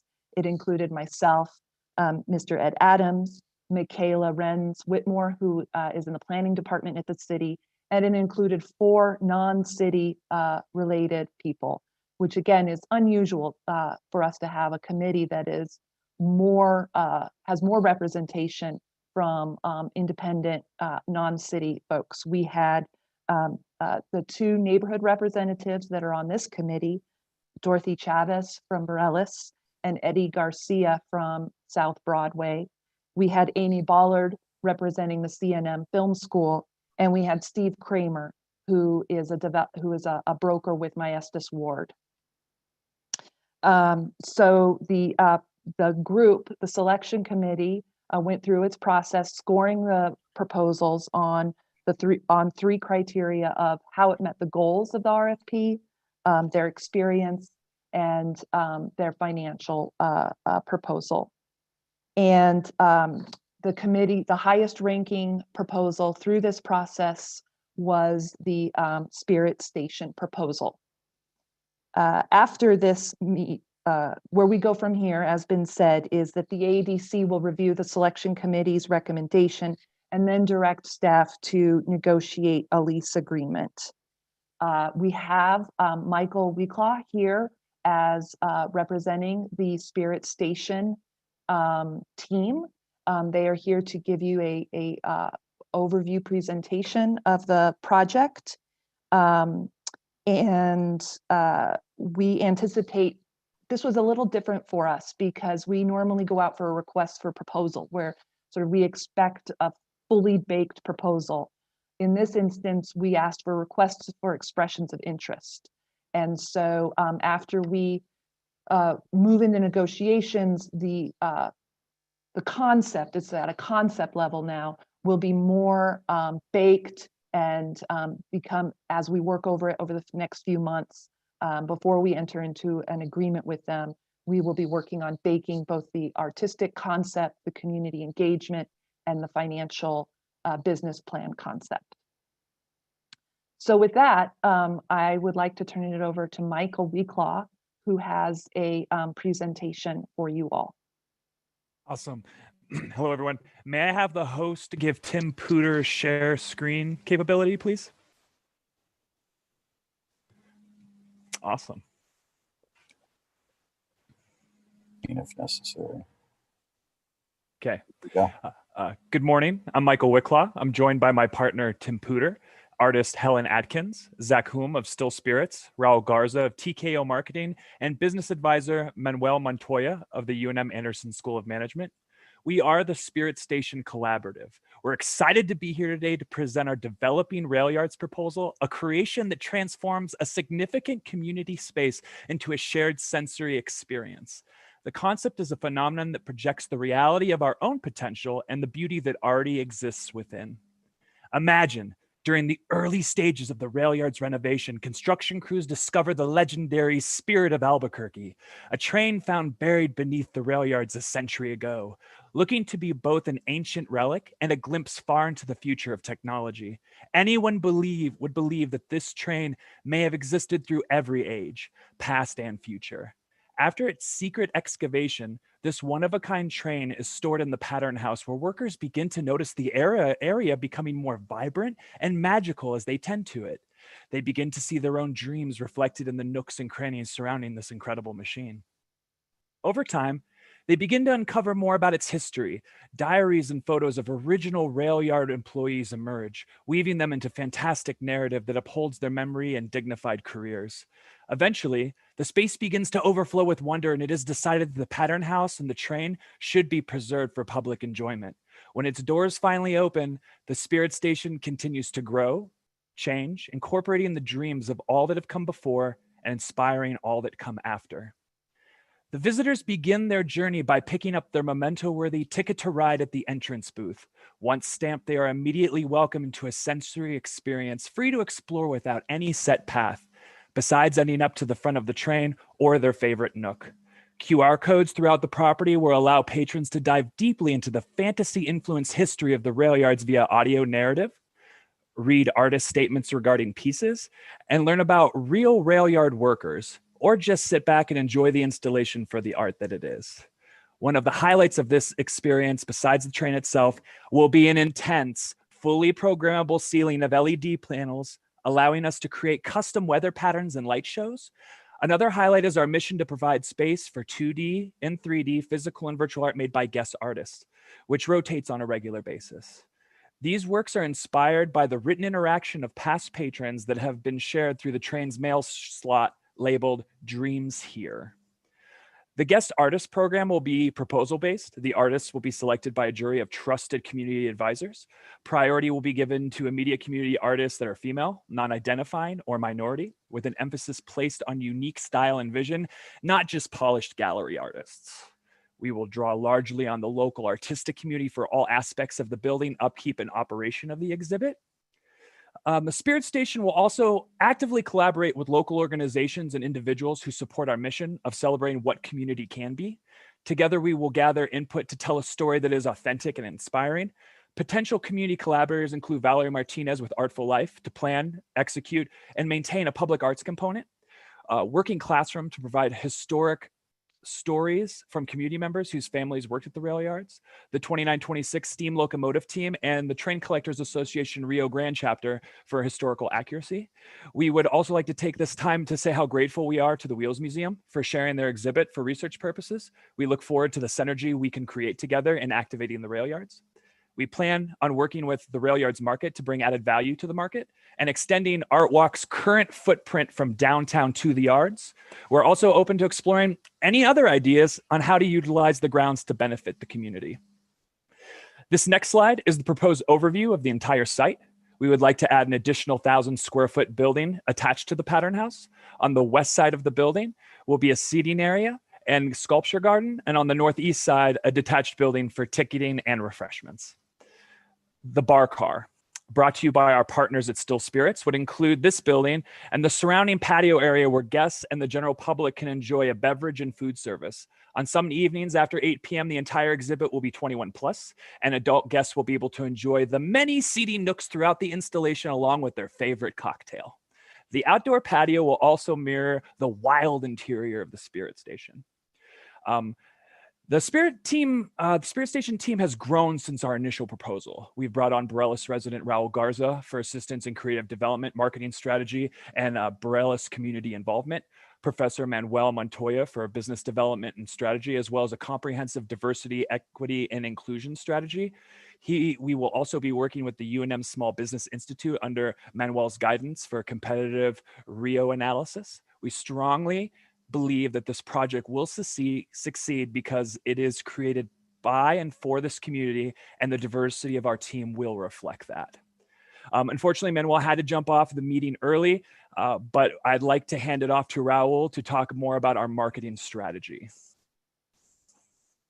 Thanks very much. I'm sure y'all are inspired by the creativity here, and it's hard to imagine something so innovative and so site-specific. From a business perspective, from a marketing perspective, we occupy a really unique niche, which is enriching and entertaining and only available in this space. So from a marketing perspective, our job is to highlight this intersection of culture and commerce and drive audiences to experience enchantment. We know from our work with New Mexico Tourism, Santa Fe Tourism, Albuquerque Tourism, that these values translate into visits, into shares, into market share, and into growth in the community itself. So our role is to tell the story. When we heard Ms. Armijo talk about Mr. Martinez's role and how that moved each of us individually, that's the richness of this story that the brand will project. So we don't yet have the specifics of the marketing mix or how we will do the outreach. That's something that we're going to learn in the process. But we do know that it will include community input. It will include traditional marketing and experiential marketing for the community itself, as well as digital and experiential marketing for those that we're bringing in from surrounding communities and from tourism destinations. So this idea is in good hands in that regard. And I'm really happy to, when we wrap this up, answer any questions about potential marketing approaches and how your team can feel confident that the investment here will be great stewards of that, but we will also deliver a very strong return on that investment through return visitation, through merchandising, and through the development of this community that now supports the surrounding neighborhood. Awesome, thank you. And now we're going to look at some examples of other team members' work. Will Goys and Helen Atkins. Helen Atkins is known for her work at the Harwood Center. She's a sculptor builder and also is our public arts liaison. Will Goys is a sculptor, builder, ceramicist, does really beautiful tile work and spider gnomes if you've seen them at the downtown growers market. Joel Davis and Casey War, their expertise comes from another collective called Odd City, and they have a track record of doing really cool stuff. You may recognize Casey's metal sculptures in the fronts of residences across town, and Joel does a unique kind of wood sculpture that has a flow that we're definitely going to incorporate into the installation. Team members Donovan Pierce and Zach Hume. Donovan is a graphic design, marketing, and has been working closely with the narrative. It's changed quite a bit since we did our original proposal, and we're really happy with how it's going. Zach is our partner with Still Spirits, and he happens to be, this is unknown to lots of people that know him, but he is good at architectural plans and development. And I'm Tim Puter. My background is in live events and supporting artists of all mediums. In the past, I've worked with street artists such as Buff Monster. I was the studio and business manager for actor Bronson Pinchot, and most recently, production coordinator for the band The Offspring, putting on shows, sold out shows around the world. I've also spent years building immersive experiential installations for festivals such as Coachella, Lightning in a Bottle, and being on the managerial team of restaurants and nightclubs throughout Los Angeles. I've moved to Albuquerque in 2018 and will be contributing my unique experience and network to support the artists in their work, assist the overall vision, building, and management of this project. I'm very excited to be able to create something magical for this community that I now call home. And well, this brings us back to me. My art's called Metal the Brand. I would not be a successful business today without the Rail Yards Market in the Brelis community. 7 years ago, I vended the first holiday market, and since then I've been a regular season vendor. The market incubated my dream, and now I have a store for my own art. I have design and print clients I love to work with, and I've created an art compound to help support developing artists. And this project is a part logical next step in my team and I's progression, and a gift back to the community that has given so much. And with that, we are the Spirit Station, and it is our mission to create an extraordinary art experience, destination, and community in the unmanufactured industrial setting of the Albuquerque Rail Yard, which upholds its historical legacy. This project serves as a vehicle for local revolving artistic expression while actively engaging the community around it. And again, thank you for your time, and we're able to answer any questions you may have. Thank you. We'll open it up for questions. It looks exciting, and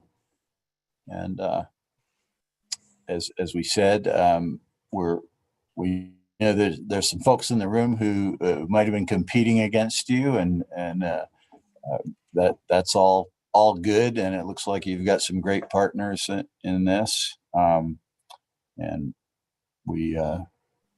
I for one am excited to see this would be our first our first real tenant on the site outside of our, just interim uses. So if this were to proceed. So any questions from the board? Mr. Chairman, this is, can you hear me Yes. okay? Yes.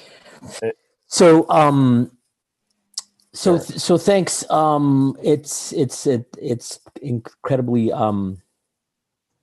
the art is really incredible, and I'm familiar with some of the folks. I just had a question on the community side. I noticed that there's a couple of partners who are physically based in the neighborhood.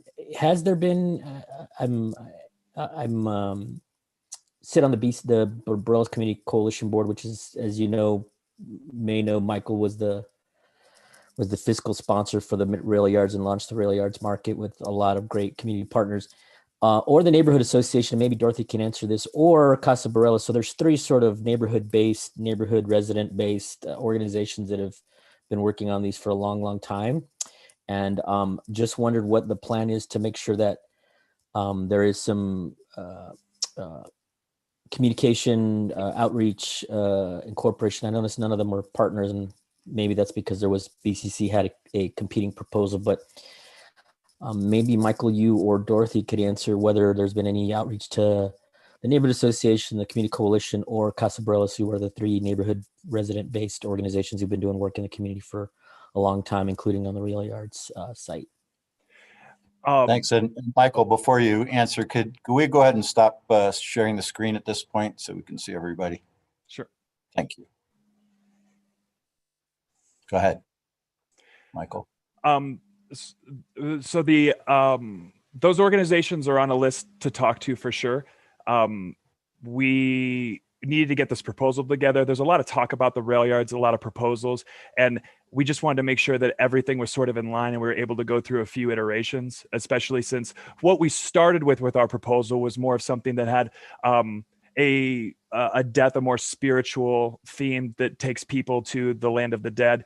And we've completely just went back to the drawing board with it. I mean, there's the same sort of aspects of it being a spirit station of where people's goodness lies and is discovered and reflected.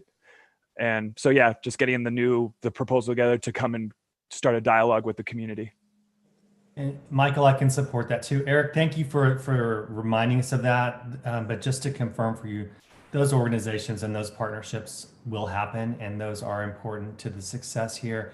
And your good friend Monica Sanchez connected some other efforts that we've done through organizations like Artful Life that pulled members of all those groups together in expressing stories that we eventually got to share at HomeWise and at Rupee. So you've seen some of this kind of artful expression happen in collaboration, and we will do that again. So we will include members of those groups in any form that we can. Thank you, and thank you, Mr. Chairman. I that's encouraging, and we welcome a conversation, sooner rather than later. I hope that's not me, because I think it would be great. I mean, we want the space to succeed, and I think it would be great to engage in those conversations sooner rather than later as this goes forward. So, sounds really exciting. We want to see the space activated, and we definitely want to be good partners. So I know that Dorothy represents the Neighborhood Association, so it'd be great to have them, and then also Alejandro Saavedra or Juliana Silva or myself or any of the BCC folks, Christina, can work with you on setting up a time to maybe talk to the coalition. And then I encourage you to also talk to the Casa Barelas, which has been doing great work as well in the neighborhood. So we look forward to working with you. It's a great project. Great. Senator, I think you had a question. Thank you, Mr. Chair. I'm not sure if this is the best addressed to Karen or to Michael, but it's very exciting to see what you're proposing. But Karen, I understood what we had done was simply put out a request for expressions of interest. How do you then convert that into a contract? And would the contract call for Spirit Station to handle all their own funding? Yes, thank you, Senator, Councilor Benton. So what we plan to do is take this to the ADC. They will sort of confirm the review selection committee's recommendation. And then over the next 3 months, we're going to be working intensively with them to further develop the artistic concept, do community outreach and engagement, and to further develop the business plan, and to define what the lease agreement terms will be. The city will need to work on improving that side of the rail yards. It's part of the scope that hasn't been done yet, that is unfunded. So those are things that we will be negotiating and working through over the next 3-month period, so that at the end of that, if everything comes together, we will then have a negotiated contract that is backed up with a more refined creative concept, a confirmation of community engagement, and buy-in on the concept, and a business plan proposal that addresses their funding. I mean, one of the things that was outstanding in their proposal was they had about 10 different partners committing to providing some of the funding to do the capital to build this installation. So they will be further refining that. They will be working with business consultants and leaders to help develop that business plan and to secure other investors. Great. Well, it sounds very exciting. My first thought was Meow Wolf, that this would be an Albuquerque, specifically Albuquerque version of Meow Wolf, but it seems like it's much broader than that too. So look forward to watching it and taking my grandkids there.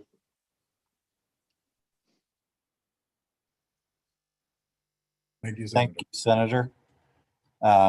Any other questions from the attendees or the board? Well, we'll follow this as it evolves. I think at this point, we do have on our agenda a brief discussion about legislative strategy and capital outlay requests. And I wanted to just maybe ask for advice with regard to Representative Garcia and Representative Martinez had to get off the call, and apologize for that, but was very pleased to see what he saw in our meeting. But I know that these are difficult years. This is a difficult year specifically in terms of predicting anything of what's going to occur. But I know that the city, I can speak for myself only on the city council, but I think we've historically had good support on the council, and this administration specifically with its support of the rail yards, as we can see, the pace has picked up greatly, and that was due to the city's commitment of capital dollars and the much appreciated commitment of the state. But I think the city will be going into its own capital, or is currently already in its own capital development program for next year, which would be the 22 capital budget, fiscal year 2022. And so I'll kind of just open that up to any suggestions or comments, or if Mr. Rao wants to speak at all with regard to how he sees this unfolding. As was stated in the construction presentation, we've made good use of the funds, local and state, that we've and actually have a federal grant as well. But we're going to need to figure out the next step to keep up the momentum, as Ed was talking about.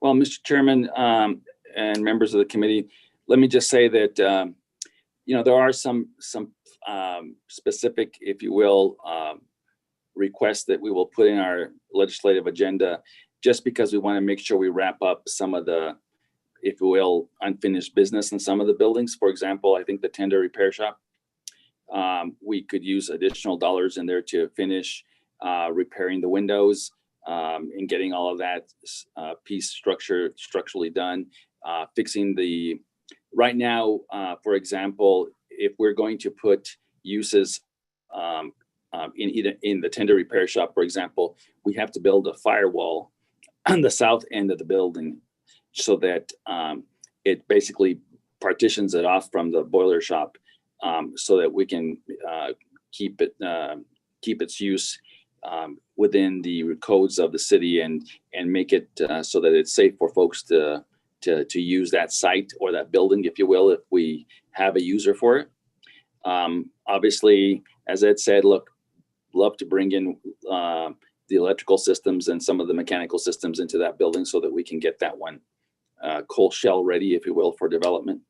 So there are some of those kinds of specific issues. Ed and I have been talking about that, and we'll put a bigger plan together so that we can give everybody a sense of where things are. Last but not least, we do want to make sure that we start that whole landscaping piece along 2nd Street. The neighborhoods, had to see what they've seen for many, many years. And I think that there's additional dollars we could use to fix that roadway and to make sure that that's an improvement to the site. And then last but not least, look, there's some additional environmental and remediation work that's going to need to be done on the south side. I'd like to make sure we start working on that over the next couple of years so that we can get that one ready. What's really interesting about the south side, I might say to all of the members of the board, is that, if we can get that cleaned up and get the environmental issues with groundwater contamination and those issues resolved, that offers, in my opinion, some really good opportunities for us to do some of the work that was authorized under the master development plan or the master plan that was approved for the site, such as housing and other things that really will continue to bring more activity to the site. So I really would like to make sure that we start focusing more attention on that area of the project so that we can create synergy from the south as well, because we know that there's some opportunities there.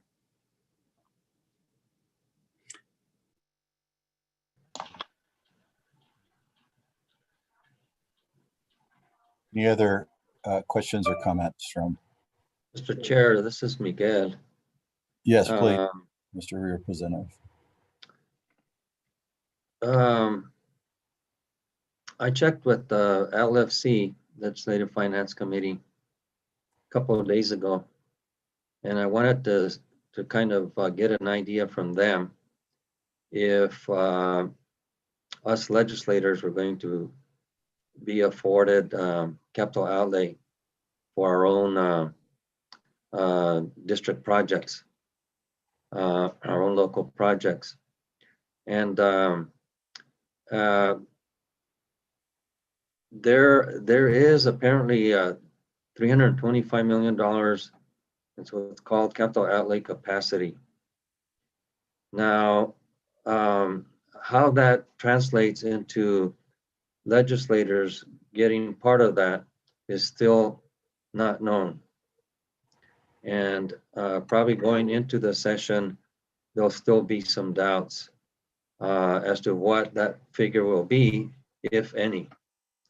Now, in comparison to last year, we had a very robust capital outlay in the 2020 session. House members each got 1.8 million. The Senate naturally, because they're a larger district, got a little bit more than what we did. But the problem was that it was kind of a very high level session where COVID-19 still was not predominant. And towards the end of the session, things started to kind of maybe go off track to some degree in terms of the future economic status of the state.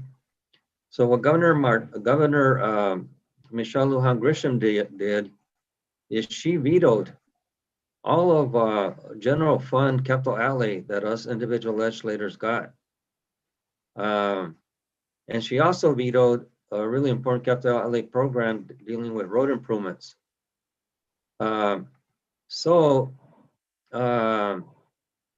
personally lost $650,000 because of those vetoes tied to the general capital outlay projects and to the road fund. Now, we're coming into a real precarious session in that 2020 session was live. And this coming 2021 session is for the most part going to be virtual. And also, we don't know what the health of the state economy is going to be going into the session.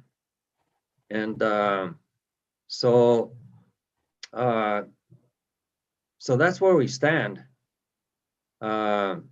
Nobody's saying anything in terms of whether us legislators will be getting capital outlay for our own individual projects, because it's still an unknown.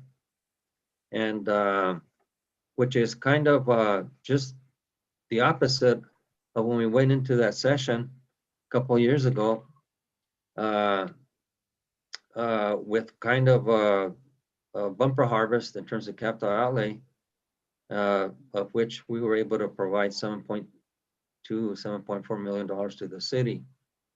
But nevertheless, I think part of the strategy is going to be to look at the priorities that the city has regarding the rail yards, and again,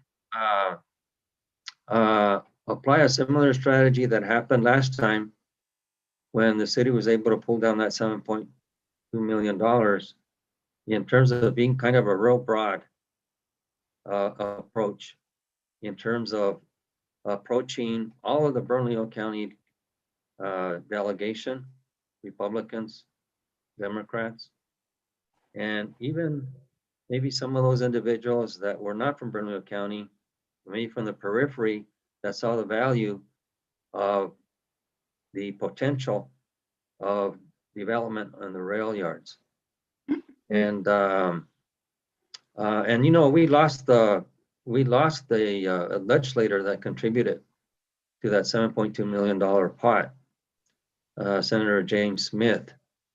He didn't win his primary, and that was unfortunate because Senator Smith, White. Oh, I'm sorry. Yeah, Senator White. Yeah, Senator James White. I'm sorry. Senator White was kind of a constant in terms of supporting the rail yards, and so hopefully, you know, other people will step up. And so, you know, I'm not saying anything definite because nothing is definite, right, regarding our capital outlay for this coming year. And I don't know if we can even rely on Governor Michelle Lujan Grisham to contribute, because we don't know what her priorities are going to be in regards of maybe some larger projects that are already in the mix that weren't funded because of maybe vetoes that she did. And actually she vetoed our projects, not all of them, just the ones tied to general fund and some tied to severance tax bond. But most of our severance tax bond projects did go through. But there were still a couple of vetoes that members experienced from severance tax fund, but basically all the general fund projects were vetoed. So I hope that my colleague Senator Tisipino can also add, you know, maybe to some information that he has that I haven't come across to in terms of this issue and this effort. Mr. Chairman, and I think Representative Garcia accurately portrayed the aura of uncertainty that we're plowing through.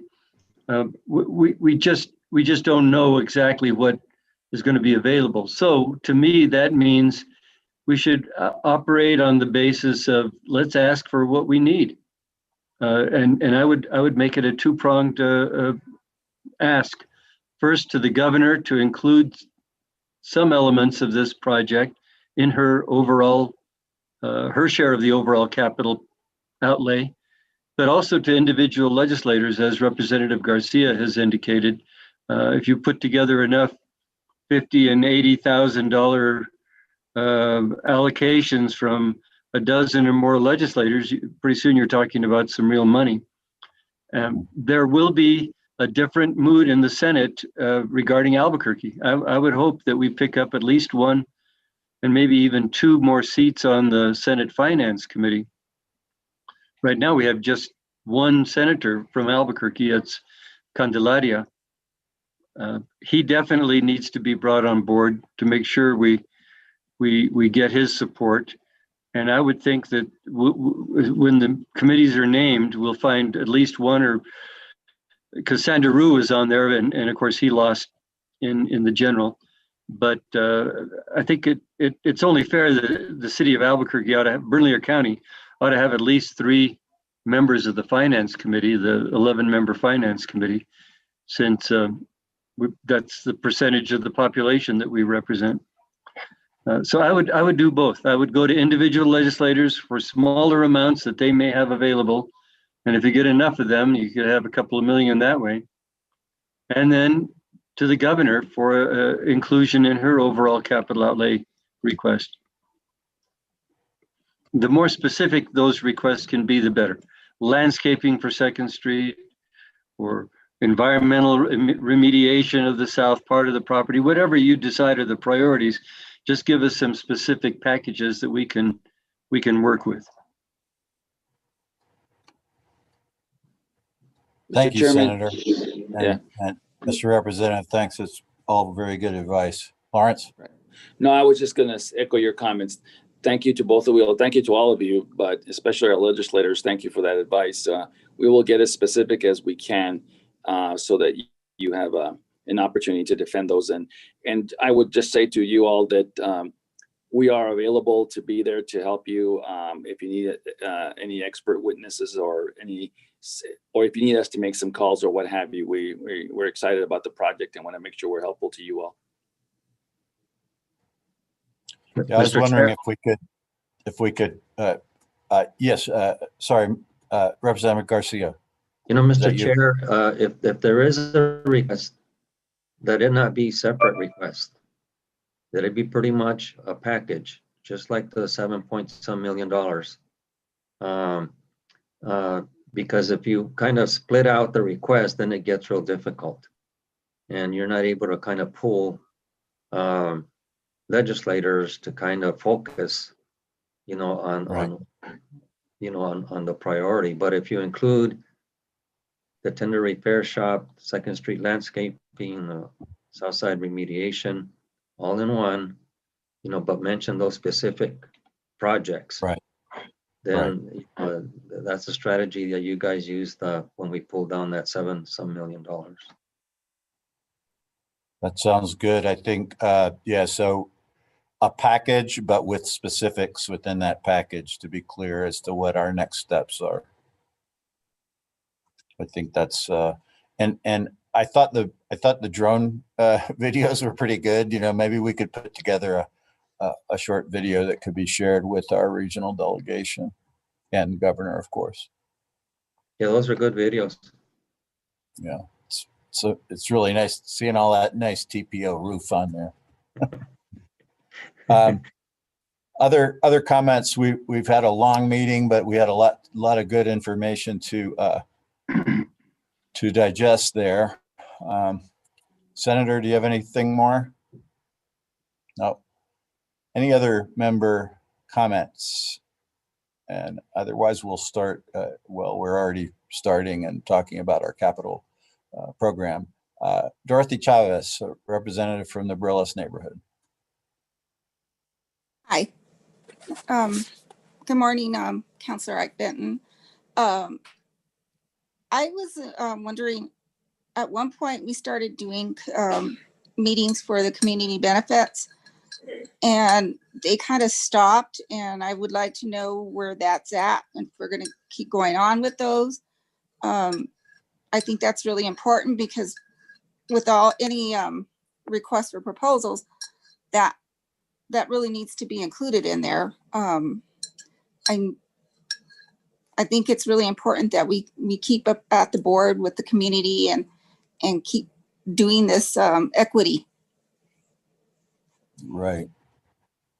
And I think that those meetings were organized soon after the new administration came in. So I'd have to defer to them. I'm pretty sure that the RFIs do, you know, as a matter of course, these metropolitan redevelopment RFIs do refer to the need and the requirement for community information and so forth. But I'll maybe ask either Lawrence or Karen to address that. Mr. Chairman, and Dorothy, thanks for that comment. You know, I think when we got in the middle of this pandemic, unfortunately, it slowed down a lot of our outreach program and our conversations, especially as it relates to some of these capital projects. So Karen and I have been talking about it. We do need to re-engage with the community and just have more and more conversations.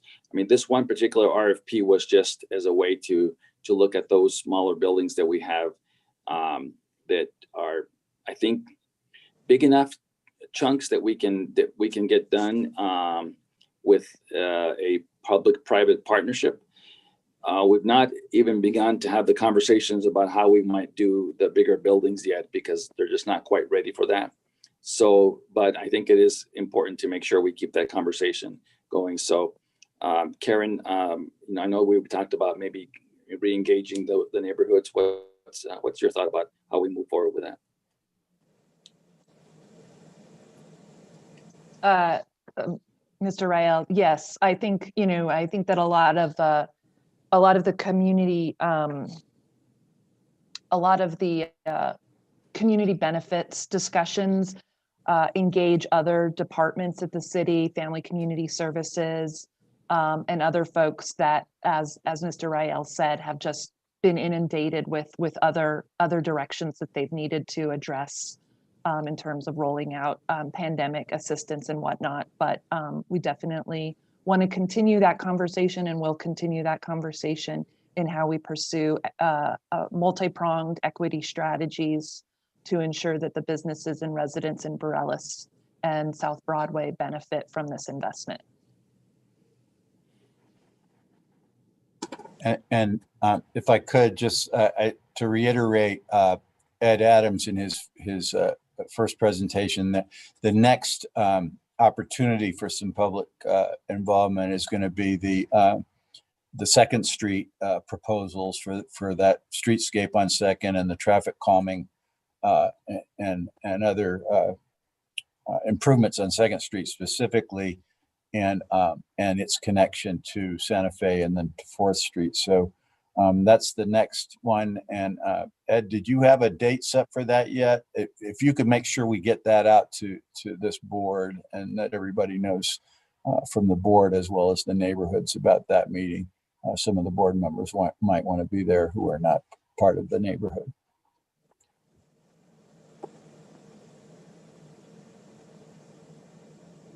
Unmute yourself there, Ed. Sorry about that, Counselor. Mr. Chairman, we've already reached out to Diane Dolan of your office to help us with that outreach. We have scheduled December the 16th, and it's going to be a Zoom meeting, and I believe it's at 6:30 in the evening. And we are going to be sending out flyers and getting the word out as best we can. And we would love to have the participation from the board or any of the folks that are interested in it. Our consultant will be going over some of the graphics and boards that you and I showed to the public, maybe 3-4 Sundays ago. We'll be going over those and talking about options and opportunities and taking public comment and input and see if the feedback that we get from the community is similar to what you and I received a few weeks ago. It was really supportive, and I'm hoping that we're leaning in a direction that the community wants us to go. Yeah, Dorothy, I don't think you were able to stop by when we had the tent up there on whenever it was that Sunday, but we got some good feedback from neighbors about, and of course, specifically neighbors who live on Second Street are most most interested in it. But throughout, I think making that street an attractive frontage for the rail yards, but also a safer street for the neighborhood and more friendly for walking in the neighborhood is really important. So that'll be an important meeting. Yeah, I Will think the information that you did on the previous meeting be presented at this meeting? You mean from the pop-up? Yes. From when we had the tent? Yeah, we'll get whatever feedback we got from that day. That was rather an informal event where we piggybacked onto this Ciclovia cycling day celebration. So, but yeah, we'll absolutely have that. And no decisions, of course, were made. We had some words up at that tent, and people kind of looking up and down the street and discussing what they would like to see. But well, that pretty much concludes our agenda. And I know it's been a long meeting. I thank everybody for sticking around. Just so you know, our standing meetings are for the first Tuesday in April, August, and December. So that for this coming year. Pardon me? Oh, first Wednesday. I'm sorry. Today is Wednesday, not Tuesday. So for if you want to put them down for next year, it will be April 7th, August 4th, and December 1st. We'll have our standing meetings on those dates, but we'll look forward to continue progress, and we'll be working on our legislative package and requests, and of course also for our city's own capital requests for the rail yards. But appreciate everybody. Have a safe and happy holiday, and we will. You'll get, of course, the minutes from this meeting and notices as the various activities that we just described. So we'll be in touch. Thanks, everyone. Hasta la vista, baby. Cuídate.